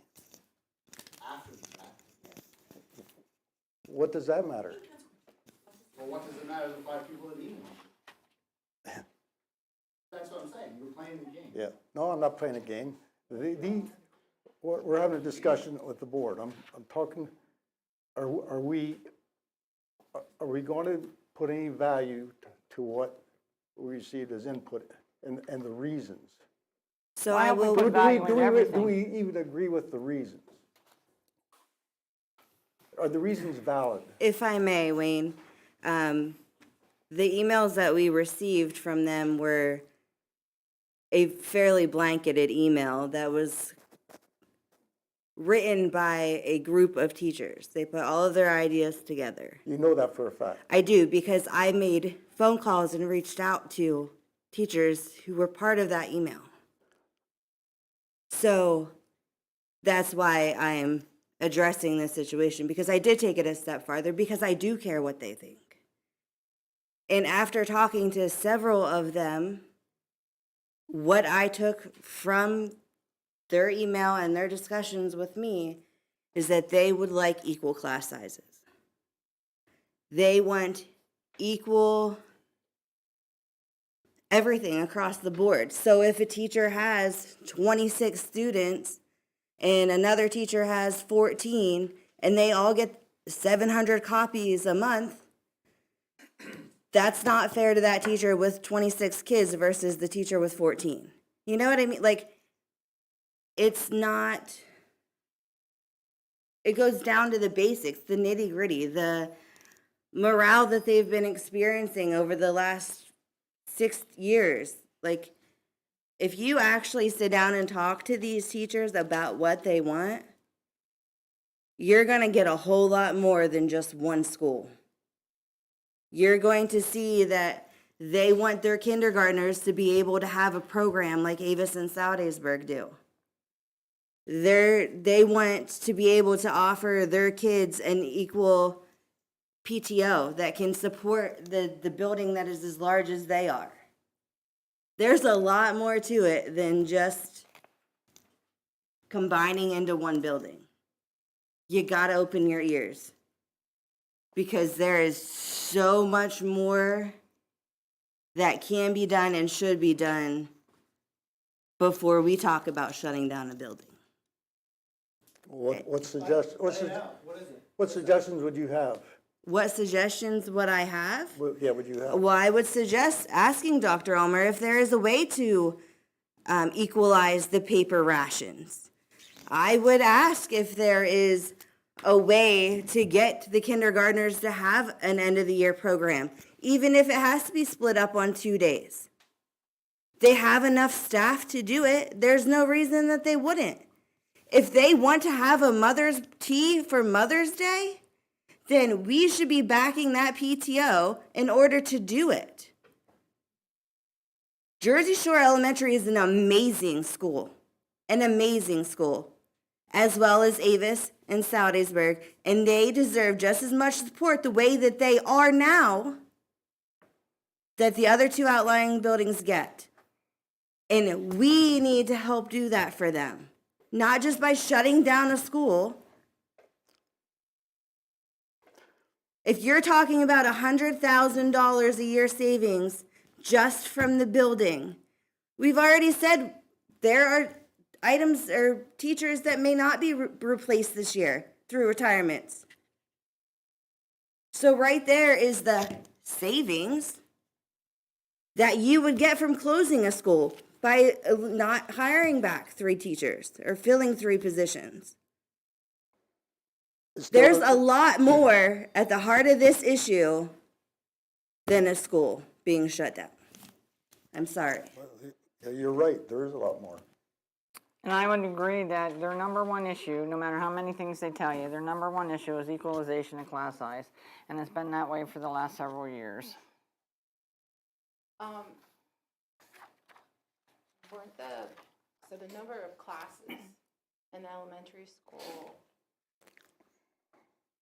in the 70s, there were more classes, more teachers, more students than Nipponos, Jersey Shore, and South. They held more. But the class numbers are roughly the same, but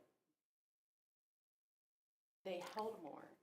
Now we have less, and we're saying we can't hold more than what we used to hold with a school size larger than it is. But that's not the main argument. That seems like resources is kind of like when we have to share gym teachers, art teachers, music teachers. What was the one you said? There's CIT, there's 4 or 5 of them. Okay, so that's like having a copier and saying, okay, we have one copier, but we have to share it amongst the buildings. I mean, that's a rough little explanation. So if the same people had to use the same thing and they're in the same location, I'm sure it'd be utilized better.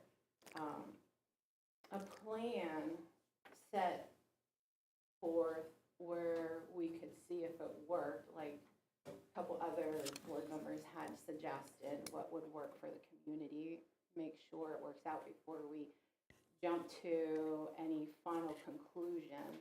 I mean, it would be probably a project. I think it's something that Dr. Ulmer would be able to direct us better at, like how we could utilize our resources better before we narrow it down to, oh, well, you're just saying that because you want to close the school. Please don't jump to those conclusions, because I don't think that's really what it is. I think it's more that because I may not agree with somebody's scenario doesn't mean that I can't work with you on making some sort of adhesive idea that would work. Kind of like emails from actual teachers that they put their name on, I think should be considered, because they're not an anonymous list that anybody and anyone from anywhere that cannot be whatever, and you could be keyboard warrior and write any kind of answer you want, versus a teacher who's going to send a letter asking what we've been asking for. What would make your job better across the board so the children can be more successful? With knowing, which we do know, once you put your name on it, now you are that target. Not saying you're a target, but saying like, okay, you drew a line in the sand and this is where you stand with that opinion, versus anonymous would like this, and this is how I vote. That, to me, okay, we will take that into consideration, but who's anonymous? Where's anonymous from? What does anonymous have to gain or not to gain? How many people take it as serious as the rest of us that come to the meeting that run for the board position? Like, I'm not saying that they're not, I'm just saying, I do think we should listen to a teacher's email because they attached their name to it and made it valid. They drew the line through the sand. So I do think it does have something to say. It has merit, and it definitely should be in consideration. That's it. Well, to me, it also comes down to inefficiency. And we all know that inefficiency has a cost associated with it. If we would go with option C, the enrollment projections for next year compared to the capacity, we'd be using roughly 69% of our classrooms. That translates into 421 students that we could All right, I'm missing where you're going with that. Meaning 421 students. The difference between the capacity and the projected enrollment for next year. So you're saying of all three buildings? Yeah. Okay. And I think we need to look at this whole thing as a conglomerate. We're looking at elementary students. And the fact that we've had such a dramatic decrease, we need to look at as one piece. So 1,357 students we could handle, and the projected enrollment next year is 936. That's 421 students. Option A,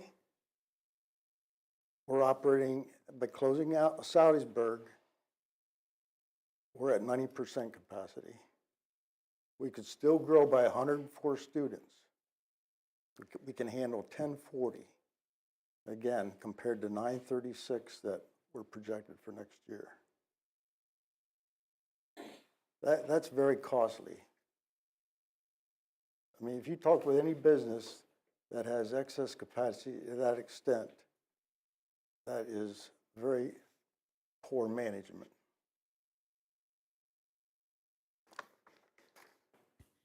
And you talk about class sizes. If we do nothing, of course, we know that JSE will stay at the point their class sizes will be higher than the other two schools. If we go with option 3 or C, JSE will decrease, but Avis and Salisbury will increase. So the Avis and Salisbury class sizes now at 13 to 15 or 16 will go to probably 21. Excuse me?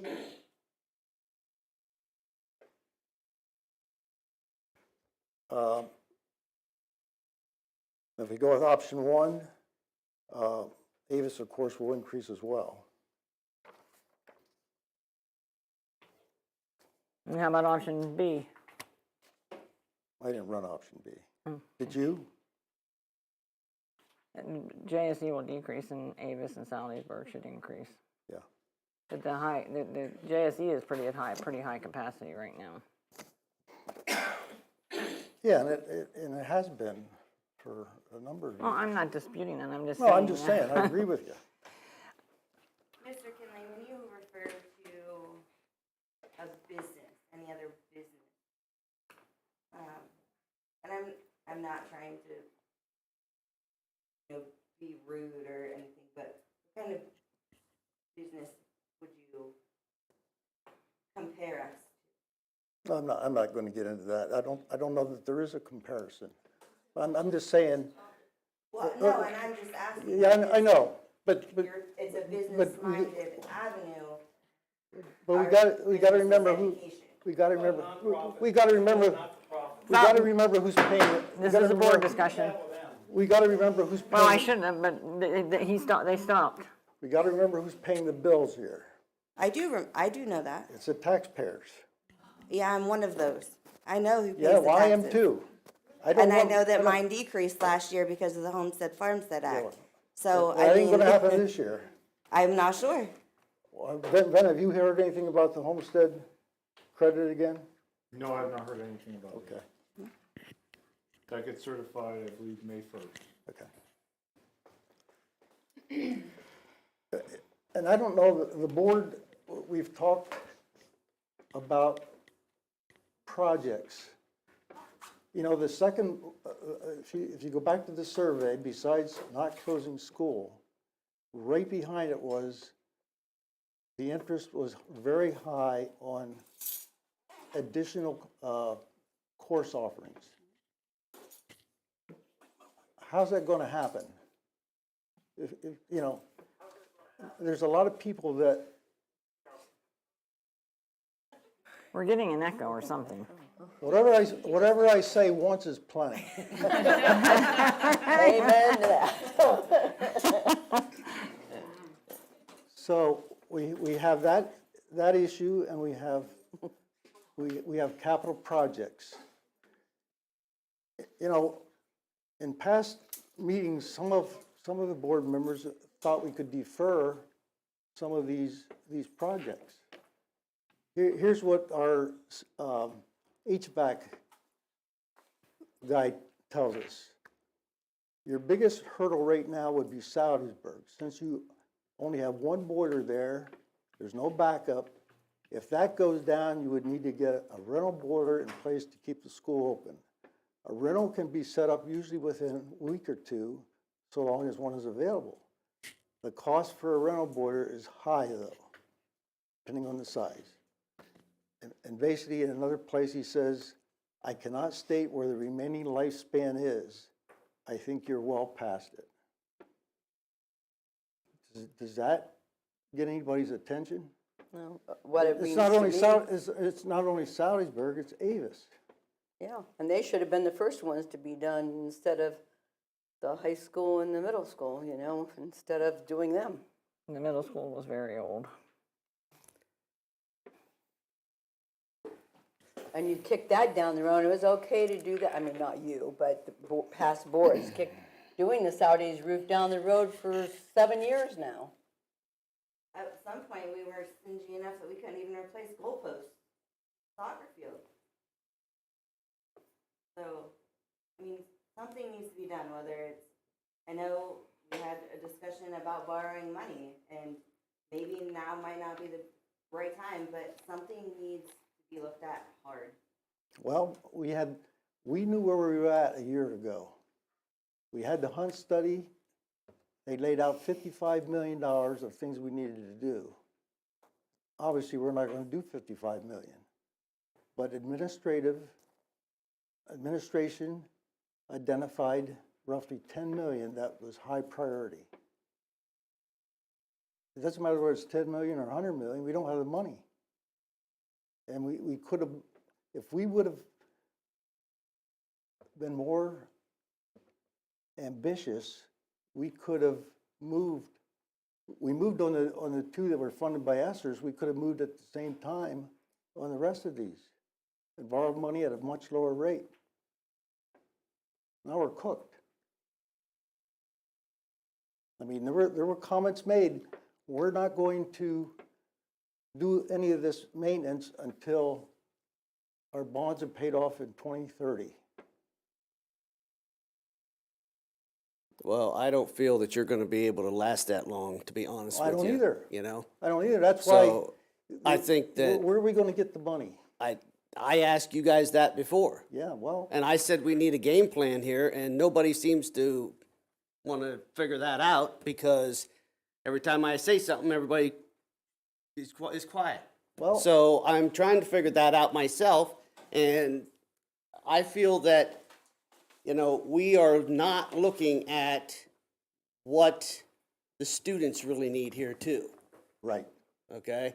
Because I think that some of this is in the maintenance of the buildings and the care of the buildings and what can be done there. So if we're doing lunches on the stage at Avis instead of in the cafeteria area, then I don't feel that's right either.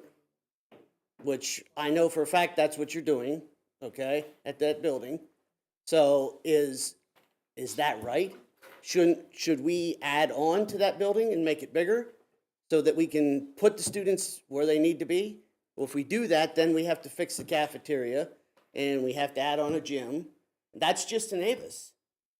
So any money we save from shutting Sal down is going to go towards that, more than likely. So we're not saving money that way. We're spending it as soon as we get it in our hands. So something needs to be figured out here. Whether it's, okay, we're going to work on maybe a loan or something in the next 5 years to try to maintain some of this stuff that should have been done a long time ago. So I don't know what scenario to use here for this, but any scenario that you look at is the same thing as far as the maintenance goes on the buildings and everything else. You still have to do something in order to make the buildings safe for the students and make them accessible and do what we got to do for the ones that need the handicapped accessibility and all that kind of stuff. which we don't have now. I mean, it needs fixed the way I understand. All right, but there's something that we have to figure out here. And I'm willing to listen to you guys to try to help figure this out, but we need to do something. Well, we can, a starting point is the $1 million savings of not keeping Salisbury open. That's a starting point. Doesn't solve all the problems. Especially when you have the enrollment that we have. We do not need 3 elementary schools. The enrollment number is not set in stone. It can go either way. But it's been going down for I get it. I do. 8 years. I do. Yeah. Okay, but that doesn't mean that, in 2 years, we're gonna be looking for room to put some more classes. Very You know what well. I mean? Then what do we do? We can Now add we're on- really in trouble. We can add on. Then we're borrowing more money, right? You can't have it both ways. No kidding. That's why I'm Yeah. trying to get Well, an idea here of what you guys I'm think giving we you should be some doing. ideas. We only have a couple of choices. We can try to save money, we can raise real estate taxes, or we can borrow. Tell me another option. Combination of all three would be a great start. Yeah. Yeah. I agree. We just have to work out how that would look and figure this out. I think when you got 400 empty seats overall, to me, that's Wayne, were those 400 empty seats ever completely filled? Were there? I have no idea, but we've been going down. How low do And we? I understand that we've been going down, but you're using a number of 400, like there were actually 400 kids that we lost. But if that number was only ever at 1050 at max, No, it was much higher than that. okay, 11. Yeah. But you know what I mean? Like that, adding that extra 200 kids is a big difference. That's one whole school. Yeah, we lost the whole school, that's right. And we closed a school and absorbed those kids into other areas. The enrollment's still going down. But we haven't lost 200 kids from then till now. Yes, we have. Yeah. We've lost 250. Go look at the numbers. Over the course of how many years? Since Nipponose closed, that's as far back as I went.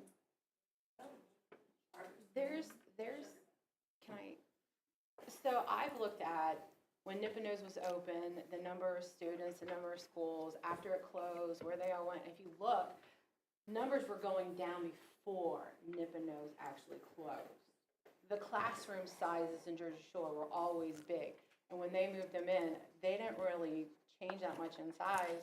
And then it looks like they have just been going down because people have been moving out of the area because of probably, who knows, whether better jobs, passed away. I've not looked into why people have moved away. However, we cannot assume that the population is going to go up or down. We don't know. We can't assume that, that there's COVID babies coming. Like, that is just, a made-up fairy tale. So I think you're right, Mike. I think we have to do something. Raising taxes because we can't make a hard decision. I can't do that. However, I think if we would stop with as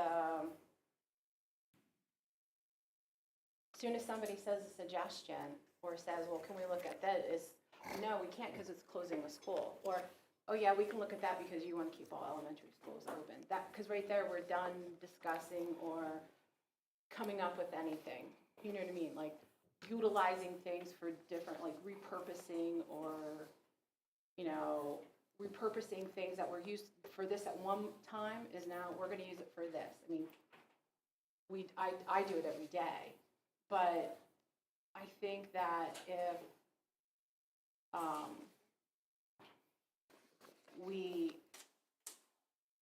don't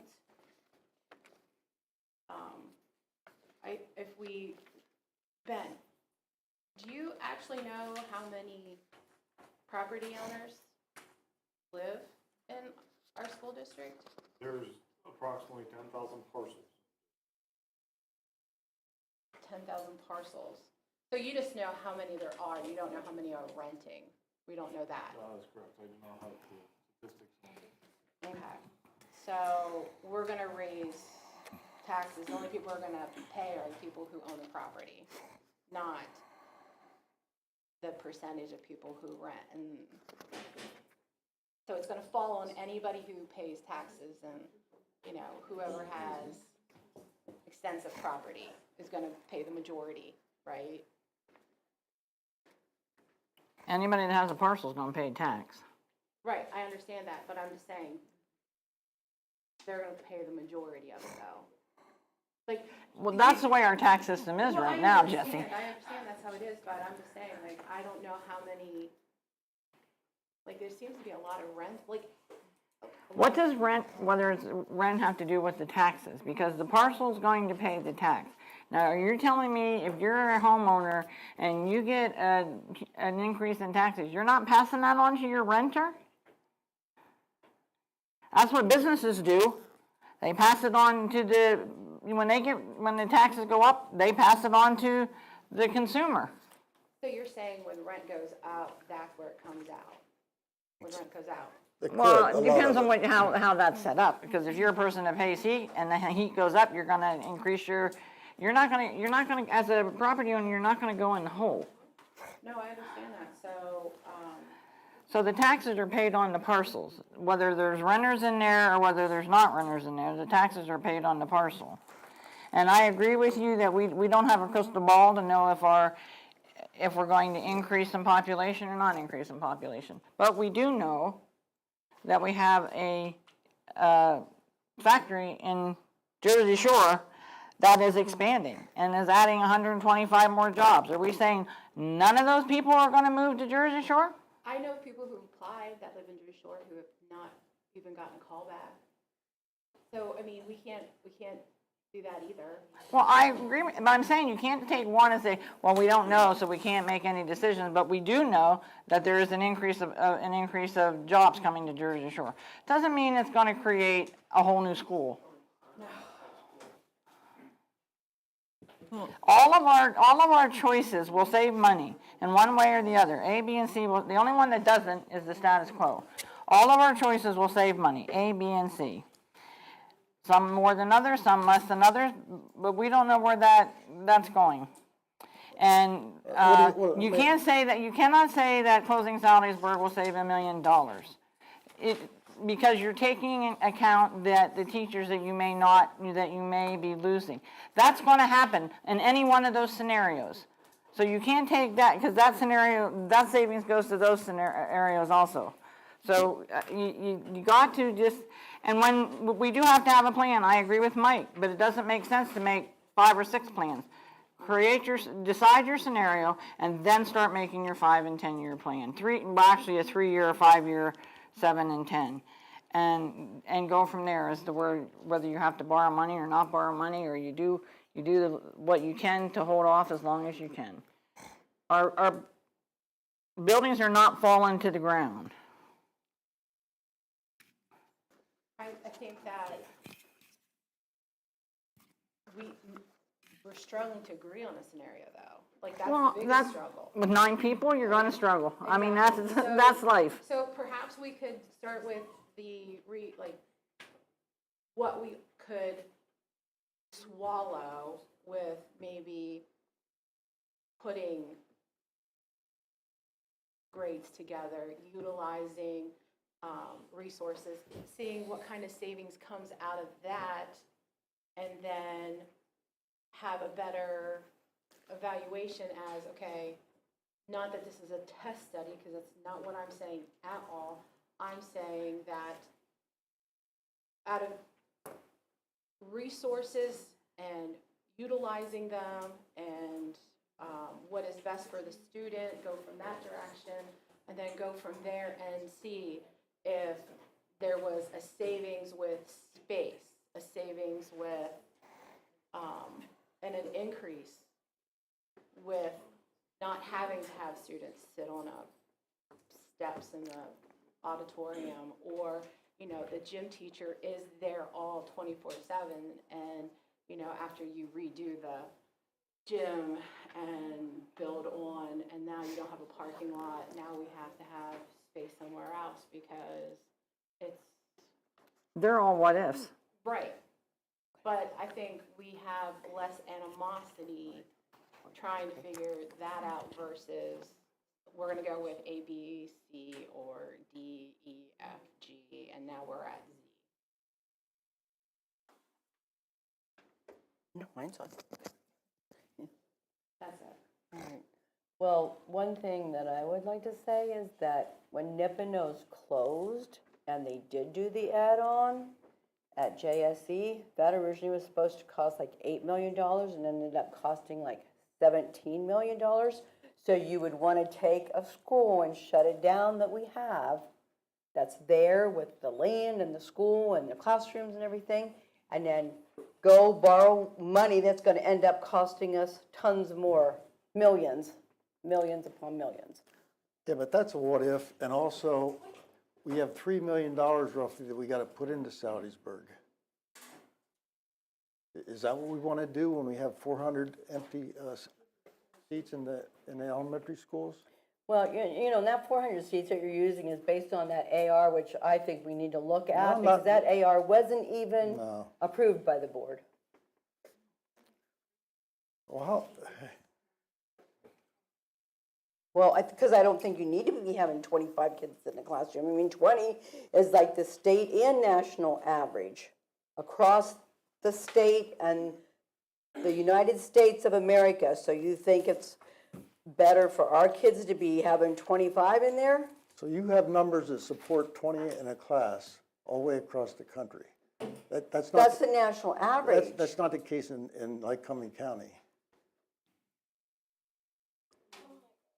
Much higher. Any other comments and any other part of the discussion? Yeah, I have a comment. Just after reviewing the scenarios over and over again, with the implementation of scenario C, I know that Dr. Ulmer had said that school choice would no longer be available. So I'd asked him for those numbers on how many families, particularly students, that's going to impact. And that number is 47. And so as families, if scenario C was the plan that the board decided to go with and the boundaries were manipulated to, you know, send students to where, I guess in essence, they needed to be, I find it really difficult to support this scenario for two reasons. One is it does not address what Mr. Allen and what Wayne and even you, Mary, have said about the multi-million dollars that we are facing. It does not solve any of that. It doesn't even address it. And I really feel like one of the other reasons why it would be very difficult for me to support this is because as families buy homes and they live in the community and on the streets where they want to live, we're going to now displace them. We're going to now, their kids will no longer be going to the elementary school of where it is that they originally bought the house and were planning on going to school at. And so, Wait. Kids are displaced. I mean, kids go to different schools now. We have 3 elementary schools. They're gonna go to one of the 3.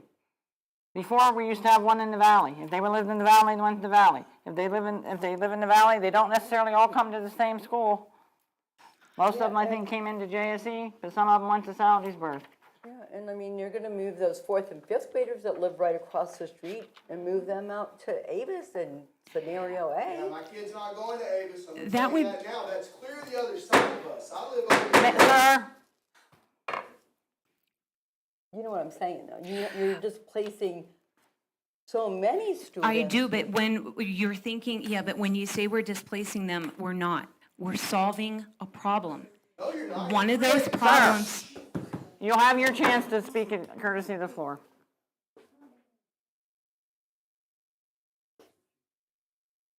are you done? Michelle. No, I just got off my Michelle. couch and drove up here because I've been watching So- this on TV.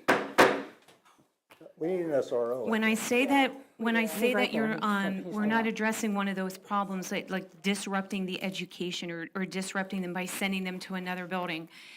What I particularly mean by that is we're still addressing the possibly closing of a building that's going to save a much-needed amount of money on a reoccurring every year basis. That is one solution. The problem is, it's what Mrs. Thomas even said. When we have rising costs, when a business has rising costs, when renters have rising costs, who are they passing it off to? That's what we're doing. We're going to end up passing it off to the taxpayers. That's all of us here. These are our community members, our relatives, our families, our friends, and I think some of us would be fine with doing that. It's justifiable to you.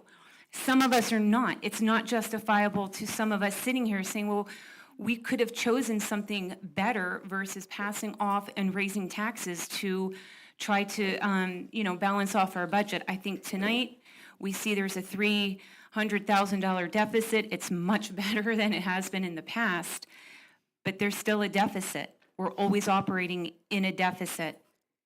And so, anyway, the scenario C is just an option for me that when I look at that, it's really not addressing the core issue. And that core issue is the amount of money that we're facing for these outlying school buildings. I think that it's just something that I think we should consider when we're trying to choose what it is that we think is best. And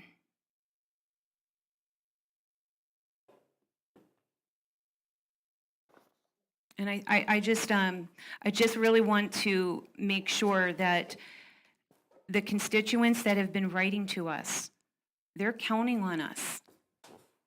And so We have the we have the power to either raise taxes. We have the power to choose some of these scenarios that's going to change where children go to school.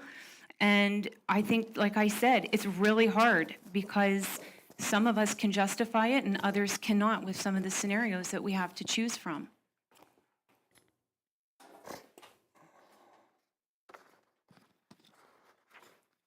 Anybody else want to comment?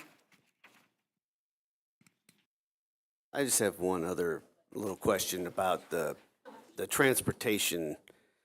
We mentioned in the past that there's a reimbursement about that, and I wasn't positive how that works. Can you give me a better idea how that reimbursement works? Ben, it's usually a year behind, right? So your first year is, the first year is your cost, basically. And I've heard 60%, 65%, 70%. What is the reimbursement at this point on busing? That calculation's a little bit complicated, but the simplicity area of it is about 65 to 70% of the cost of a run is reimbursed by the Commonwealth. And that's for all school districts.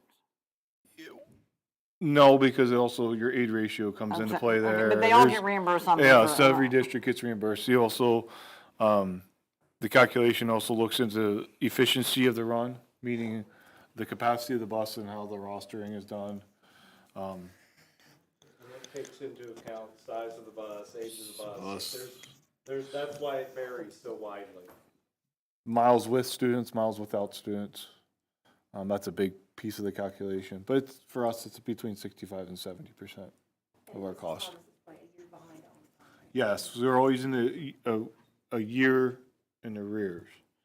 So when I do the budget, I'm looking at next year's costs current year costs and last year's costs, For revenue. so I can look at this year's revenue, next year's revenue, and next year's cost. So, Thanks.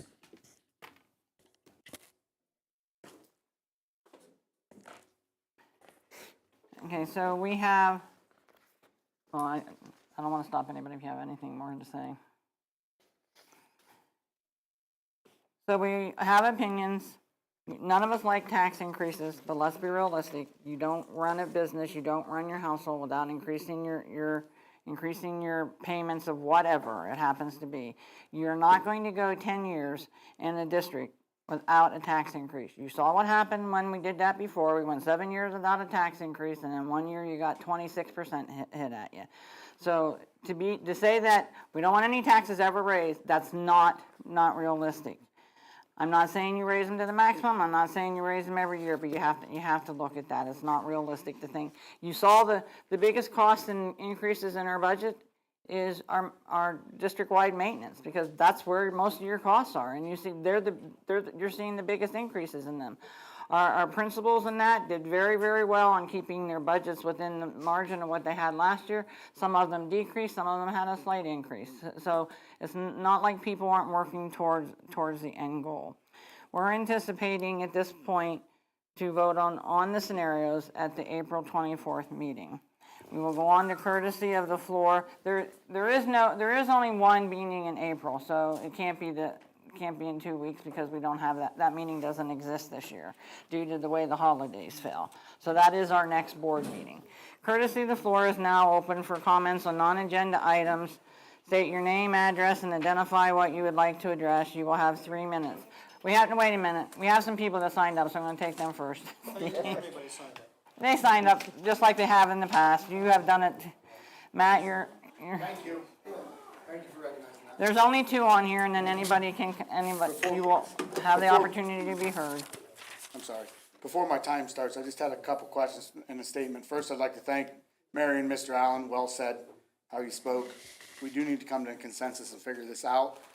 A couple questions though, like, number one, the 340K, we're in the hole for, Mr. Enders, you stated about, is that with the retirements covering that, or is that where we're at now, not knowing where your retirements were, Mr. Enders?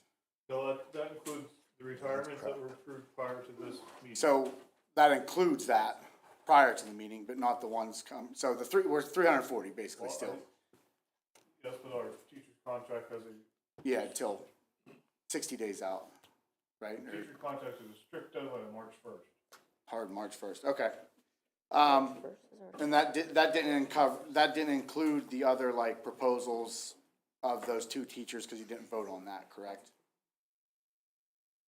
Like the 2 and every proposal has attritional savings of 2 teachers being lost. You're talking about the 3 scenarios? Yeah, No, the budget right now is sitting at, the district is running status quo for next year. okay, all right, I missed that part, I apologize, thank you. So a couple of thoughts. Option A, it was said that if we go to option A, we'll be at 10%, 90% capacity, leaving 10%. That's plenty. It'll handle 104 kids. What's really concerning about that is we have 175 kids at charter schools, costing us $3 million. If you go to that option, you can't even take back the kids that still live here. They don't fit. Mr. Enders, did we get a projected charter school increase for next year currently without anyone else leaving? Tuition rate? Yeah. I do have a projected tuition rate for next year, and I will provide that to the board at my April, budget. And it's most likely an increase, correct? That's why I'm staying flat or lower? You'll do it then, sorry.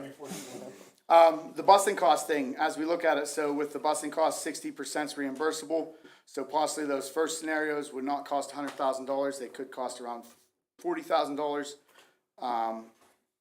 As we look at option C, obviously I'm in favor of option C. I'd like to see the schools stay open. I'd like to see us stay different than other districts in the county.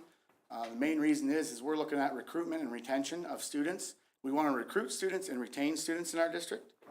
If we go to the big conglomerate schools, like is in Lycoming County, that's pretty much every school now is a big school, 400 kids, 500 kids. Now they can pick any other school and move there. Even if they're working in Jersey Shore, they can live outside the district and drive to work in Jersey Shore. So I'd like to see us stay where we are, being kind of competitive to keep those kids here and retain them as well as retain teachers. I also just encourage the board members that are making this tough decision to close schools or to any decision, I encourage you to attend those building district events. Go to the book bingo night that was just held the other night. See actually what goes on, see the community, see how things work inside that community before you make those tough decisions. So I just encourage you to put that in to thought and perspective. Again, a lot was said about the 400 empty seats, but 175 of those are charter school students. $3 million we're paying. So, final questions. Have you decided how you're going to vote on these three options, since there's three different ways to proceed with the vote? We actually have 4 options, because one is status quo. to do Status quo nothing. is one. And the first vote will have all 4 of them on, and then we'll go down from there depending on what that vote is. You'll vote on your choice is what it'll be. Okay. And if one of those has 5, it'll be over. Otherwise, then we'll take them individually from the one that got the most votes down. Are you going in order, or how are you determining how to do that? That's what I'm confused about. The one that got the most votes will be voted on first. Okay, so you're going to, I see, all right. Thank you again, thank you for your time. I know it's a hard job, I understand. I appreciate you having the banter and conversations across the table. Thank you, and sorry you have to sit through this as well, so thank you for your time. Lily?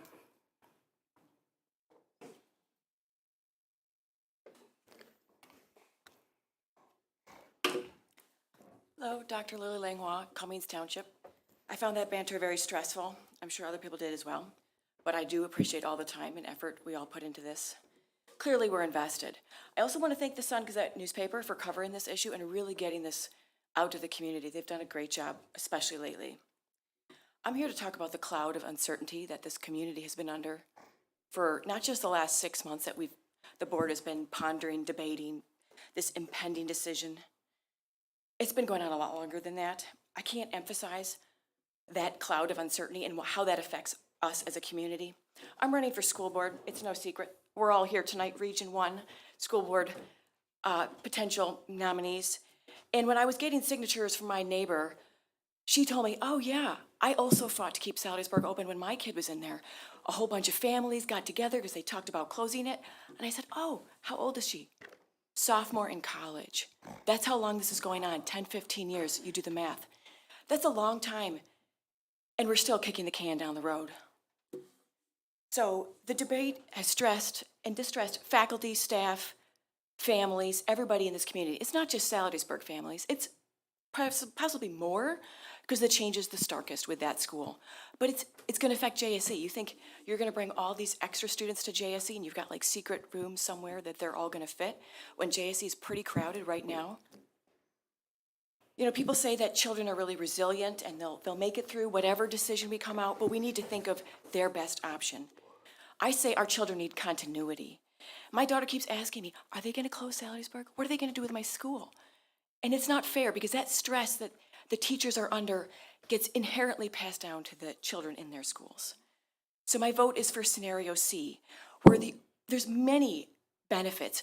And we talk about not wanting to move and these terrible decisions of having to move children to different school districts they didn't choose. All those families in Salisbury, they're pretty happy with it. Top-rated school in the state. Same thing with Avis. Pretty stellar. These K-5 plans are kind of brilliant, and the same applies for JSE. When you have the 5th graders there, they are the older mentors in the building. They serve as role models to the younger ones. My daughter just loves them. And you don't get that leadership opportunity if you chop it in half, K-2, K-3. Let those older children be in that school for 6 years and get that continuity of that learning. So, as we've outlined, option C does save money, because there are charter school costs that you have to consider. It also equally balances out class sizes. That's the #1 issue for many of these teachers. at JSE and elsewhere. Bring them to Salisbury. Bring them to Avis. There's too many. Ask any JSE staff member. That's the problem. There's too many kids in the classrooms. This can be accomplished all with option C. It keeps all of our reading specialists for all grades together. And it keeps that continuity for their youngest children for 6 years in one building. Everybody in Salisbury, the staff know all of the children. That's a benefit. And I'd like to conclude with taking Dr. Ulmer's advice seriously and to heart. When this comes in April, now we've kicked it another month, vote whatever it is, and let's get through this as a community. Because we can't hang under this cloud of uncertainty any longer. Thank you. Thank you. Okay. And, yes, open now. Yeah, you'll have to remind me that we have to sign up ahead of time. Steve Helm, Piatt Township. I have a couple of points, and I realize that there are gonna be people back here talking behind me. I get it. I was quiet. We have 19 districts in our IU. We are the highest millage rate of taxes in those 19 districts. We have That's many not correct, but that's okay. We have many districts that are much larger than ours as well. So if you close Avis, do you lose tax base? If you close that building, do you actually lose the taxpayers out of Clinton County? Is that one of your concerns with not closing Avis? Are you asking that question? I'm asking that question. I'm not sure of the answer. We wouldn't lose them up front, that's for sure. Okay, so the other question I have is, you had concern, Mary, about 10% of the teachers responding and not really having enough input from the teachers. When you did the survey, you only had 8% of your taxpayers that actually responded, and it seems as though you wanted to use all of that information as your decision maker. There's no secret that enrollment is down. It has been down, and certainly Jersey Shore does have a larger class size. Salisbury and Avis have smaller classes. They're outlying schools. We did rebalance before, and there is a plan in place. There always has been a plan in place. When they did the renovation and the addition at Jersey Shore, the board at that time actually considered what the future looked like as far as enrollment numbers. And they did add classrooms to accommodate closing schools. So, you know, this board now is looking at something again that was already planned for. The plan is in place, and I think that everybody sitting on the board who actually has the numbers, that you know that it can be done. Dr. Ulmer wouldn't make a recommendation if it wasn't legal, if it wasn't proper, and if it wasn't in the best interest of the students. It's unfortunate that our community, and this is our community, all of the schools are in our community, each and every one of them. I really don't like hearing how we divide Jersey Shore and Salisbury and Avis as though they're other countries. They're our community as well. And we need to be inclusive. We need to bring them into everybody together. They all end up together in the middle school. They all end up together in the high school. And I think it's important to just keep recognizing that. I had one other question, and it pertains to the executive session that you had. The entire board was called to a meeting in executive session outside of a regular board meeting to discuss personnel, apparently. And my question is, my issue with that is that it puts a cloud over the board in that it seems like there's something secret going on, and I would caution the board and every member not to delve into other discussions. If it truly is only about personnel, keep it about personnel, and don't violate those sunshine laws. That's all I have. Thanks. Thank you.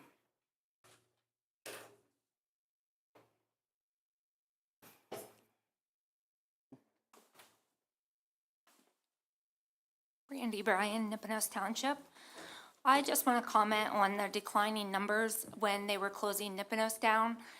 Those numbers declined over several years, and that's because they were slowly moving kids out of Nipponos and putting them at Jersey Shore so that they could say the numbers at Nipponos were dropping to close that school. And people are moving to our area. I don't know if anybody else has noticed, but the houses on the market are not lasting but a couple days right now. For example, my parents just listed a house that they own in Pine Creek. It was on the market for 2 days, and they had 6 showings, and it sold in those 2 days.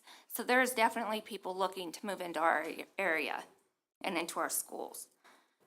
And my last thing is, I hope that we can just soon vote on a scenario so that the teachers and the staff can get on with not stressing anymore about this constantly wanting to close a school, or are they going to have to move their classroom, or whatever it is. I hope that a decision is soon made so that everybody can move on and this quits getting looked at every year after year after year. I feel like there's more things we need to focus on, and that is looking into scenarios on how to get these kids back up to level since they missed all that classroom education during COVID. I think that should be one of the most important scenarios for us to be looking at.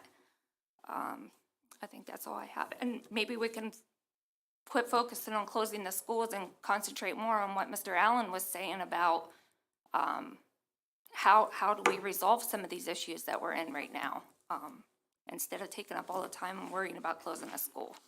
Thank you. Thank you.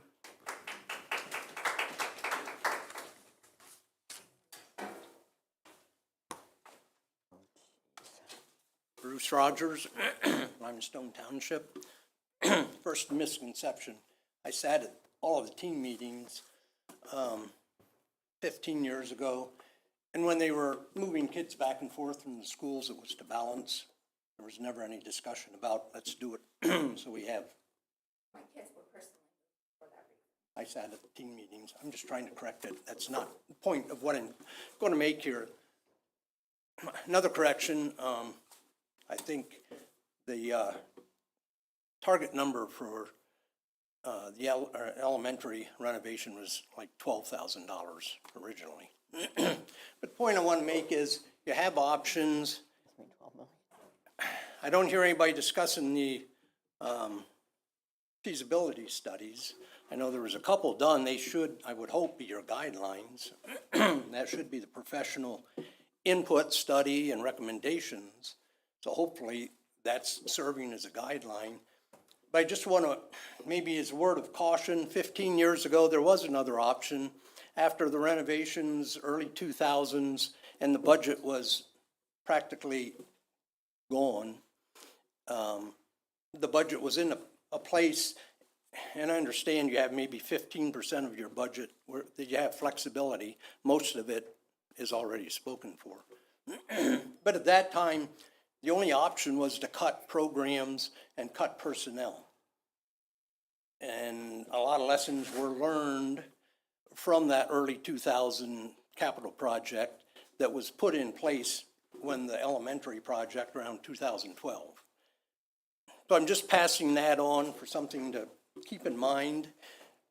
The board was backed into a place where they had to cut programs, and that affects all the students and teachers. And we saw from Mr. Lars' presentation the amazing programs we have. Imagine having to cut those because of decisions you make now. And upwards of 60 personnel were cut, and their support personnel. And then Mr. Wall talks about supporting athletics. Being in the maintenance department and buildings and ground director, that was our job, supporting education. So as you make these decisions, that's the problem you have, to make the decision. But you do have a guideline from the feasibility studies, but you also have guideline from history. So just learn from history. If you make the wrong decision, a next board down the road might be backed into that corner again where they have to cut programs, cut personnel, and that hurts everybody. So I'm a facility guy, but just caution, don't be rich in facilities and end up being poor in programs and personnel and not having money for opportunities that we don't even know will present themselves in the future. So appreciate your attention. Thank you. I know it's a rough job you're trying to come to.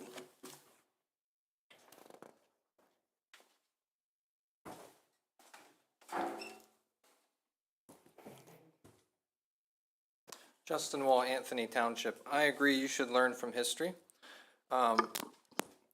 Which you never talk about how many kids you would expect would go to charter school if you disrupt 500 to 600 kids. Why do we ignore that? We have a historical example, and like Mr. Rogers said, we should look at it.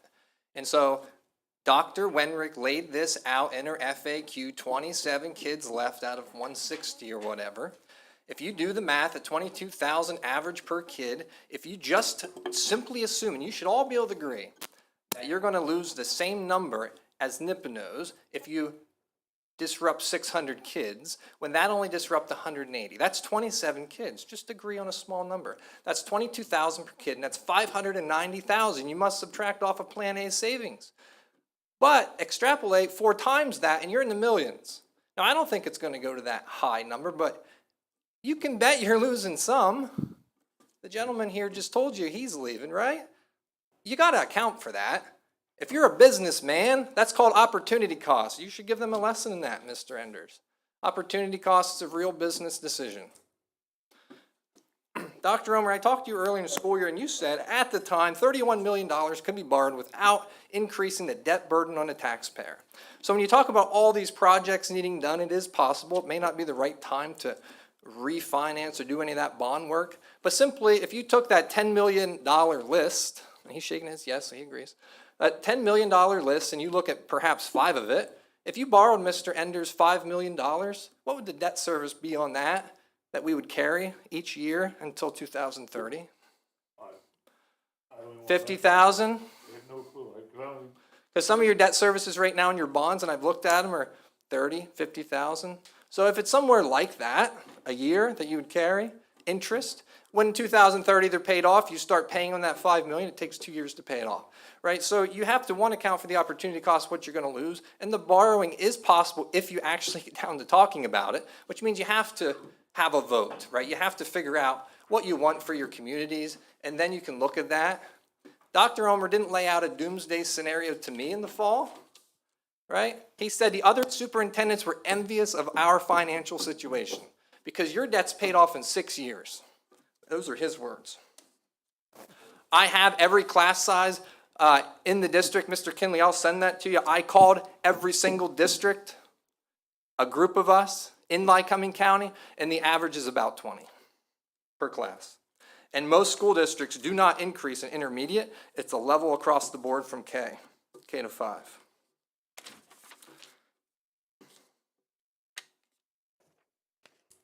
And to accept an administrator's recommendation to close for administrative or educational purposes means you have to ignore the reading specialist that came in here and shared with you that in order to get that collaboration from teachers, you've got to give up collaboration with your reading professional at a time when your kids are behind in reading. Are you willing to do that?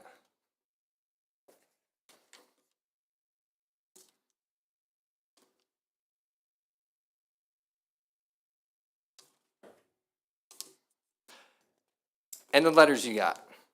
I have lots of friends at JSC.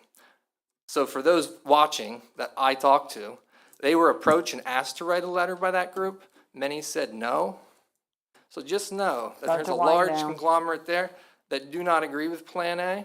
And yes, those letters should be warranted, and those are good opinions, right? Everybody's opinion counts. Thank you. Thank you.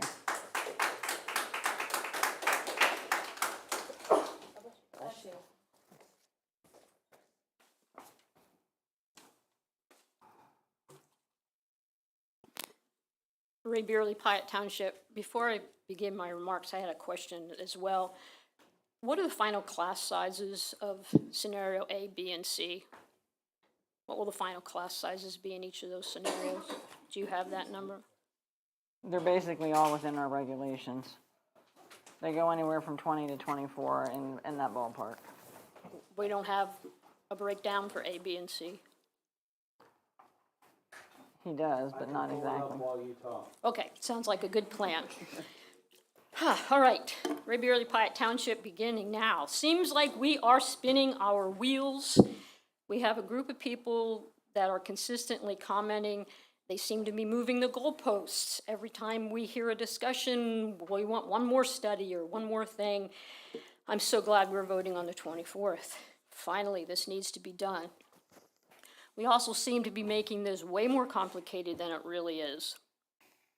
Let's just hit a couple items. First of all, first one I want to address is the 90% capacity. I know from our discussions during the closing of Nipponos, because I asked the question then of Hayes Large, what is your capacity recommendations for a building? And they told us that night that at 90% capacity, your building is too full and you need to start looking at finding more space. They said at 85% capacity, actually, you should start to be planning for more space. So you are already, with your scenario A, filling up the buildings to a point where you need to add on. So scenario A is a no-go. It doesn't work. You also raise the question, do we raise taxes or do we borrow money? This is a business, people. This is a business with a how many million dollar budget? $46 million budget. This is not a household budget. $10 million to borrow is peanuts. Businesses do that all the time. Most big businesses always carry debt. They like debt. Now, there are places that are taxed, and that helps them on their taxes. But that's the way they run their businesses. That's how you run a business. And you're worried that the interest rates are too high now? Okay, fine. When they drop, refinance your bonds. This district does that all the time. We're constantly refinancing bonds to get a lower rate. I've been coming to these meetings since 2009. I've seen them do it many, many, many times. That's how you run a business. And the teacher comments, I'll tell you what, I know for a fact because I was union president when we went through the construction, and those teachers at JSE went through hell. They lived through the dirt and the grime and the noise of that construction. And now they're kind of kicked around like the ugly stepchild of the district because they've got more kids than anybody else.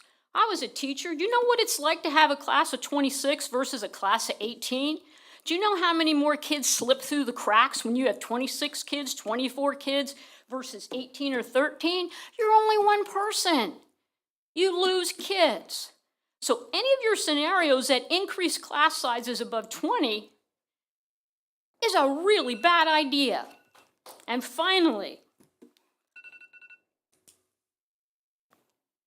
move 47 kids or disrupt the entire district, the entire elementary population, that's a no-brainer. You move 47 kids, you balance the class sizes in all 3 elementary schools, you give all the teachers an equal chance to reach every kid, you make sure they all have the same amount of supplies per student, and life goes on.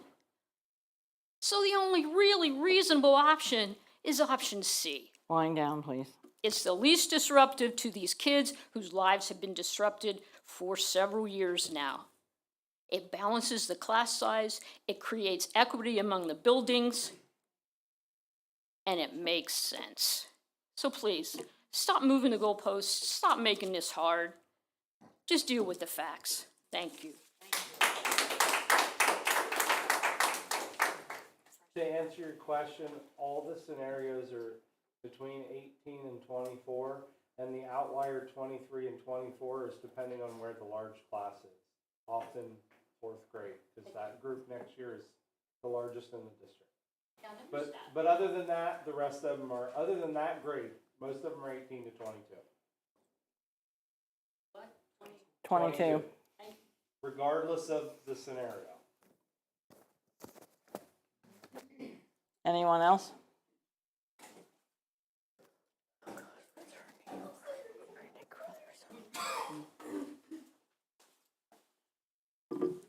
Hello, Brandy Crothers, Porter Township. I wanted to make a comment regarding the emails that were said that they've gotten about all the teachers supporting scenario A. I've pretty much spoken at every meeting. I don't always have something lined up to say. I kind of listen to everybody else and then kind of make my comments like I am tonight.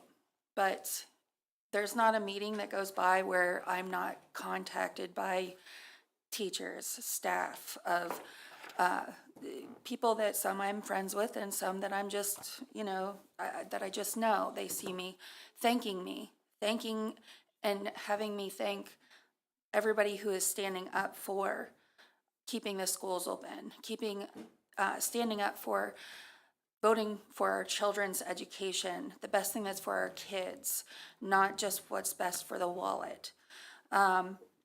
Disrupting 47 or displacing 47 students versus an entire elementary school, that seems completely illogical. And then the $1 million savings per year for closure of the school versus the 17 million it took to do the additions and do all the renovations after Nipponose closed and we needed to build on. The amount of money that would be needed in order to do Avis, to make Avis more compliant for these scenarios. All of the money it can't add up. And as it was said before, the students that we're losing for charter schools, right there's your money. The teachers that are retiring, that if you don't replace them, there's money coming in. Again, another thing, the travel time with the busing for the students, having them have how long of a bus ride in the morning, and then how long after school of a bus ride by changing these, by changing their bus routes. Like I said, where I live, I'm about a minute from here, and my girls will be on the bus for an hour every day before school. They have to be at their bus stop an hour before school. And in the wintertime, it's dark. In the wintertime, it's cold. And we live in town. We don't live in, Saldiesburg or Rocktown where there's absolutely no traffic and these kids have to sit at a bus stop. This isn't what's best for the kids. And that's what we need to be focusing on. What's best for their education, what's best for them, displacing them and getting them even more behind. That's not what's best. And we are a community. Saldiesburg is a community. And by closing the school, that's not treating those children or our children at JSC or Avis as part of the community by saying that they've got to be displaced. Thank you. Thank you.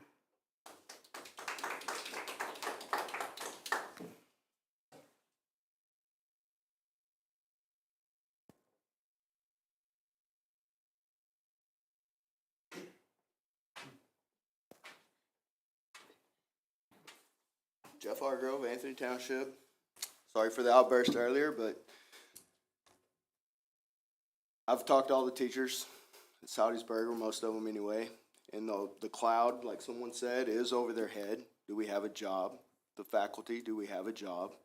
That rolls down to the kids. It's not fair, and I know there's a decision to be made.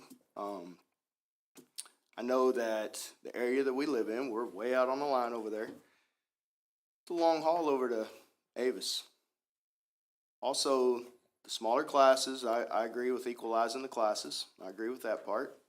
I think that there are a lot of learning things that get missed in larger classes. And I feel like if Saldiesburg and Avis kind of have that figured out because of the smaller classes, then Jersey Shore, I feel like the problems need to be fixed at Jersey Shore before you just pile all these kids into one school.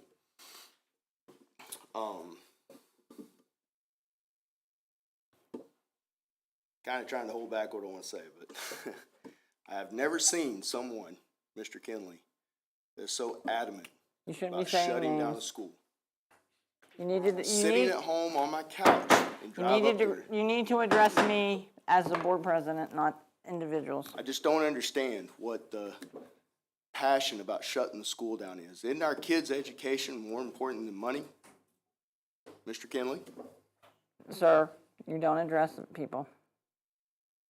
All the people that are going to be affected by this. There are homes selling in our area, kids going to that want to go to that school. The house down at the end of my driveway just sold. They have a daughter, going to be going to school. They overpaid for the house just to live in that area so the kid could go to that school. There's a lot of people sitting at home watching these that aren't here because they work all day. I got home at 7. I took a shower, I ate dinner, and I drove up here from watching this on TV.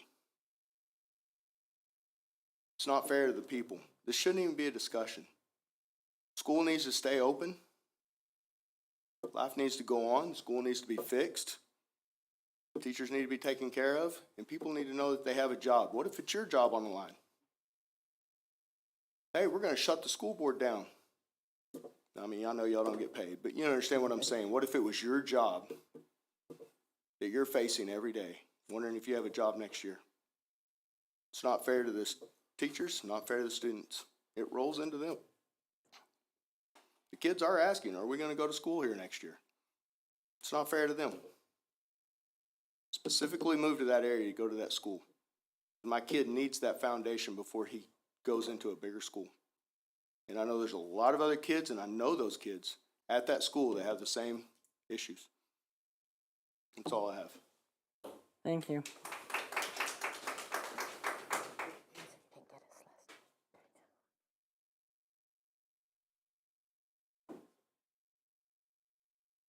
Anybody else would like to speak?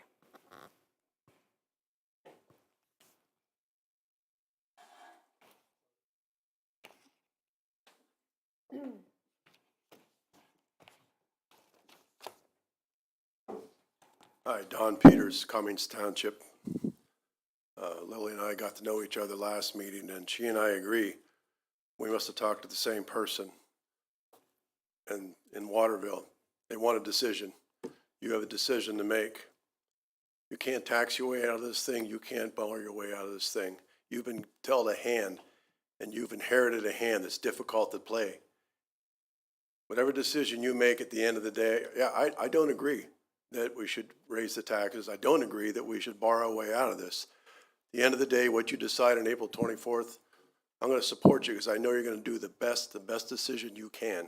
Decisions are like that. If it's not a 60-40, it's not a decision at all. There's going to be a downside to whatever decision you guys and girls make. And frankly, we are counting on you simply to do the right thing. I know it's not going to be easy to ferret that thing out, but we're counting on you and we'll support you, whatever it is. Thank you. Thank you.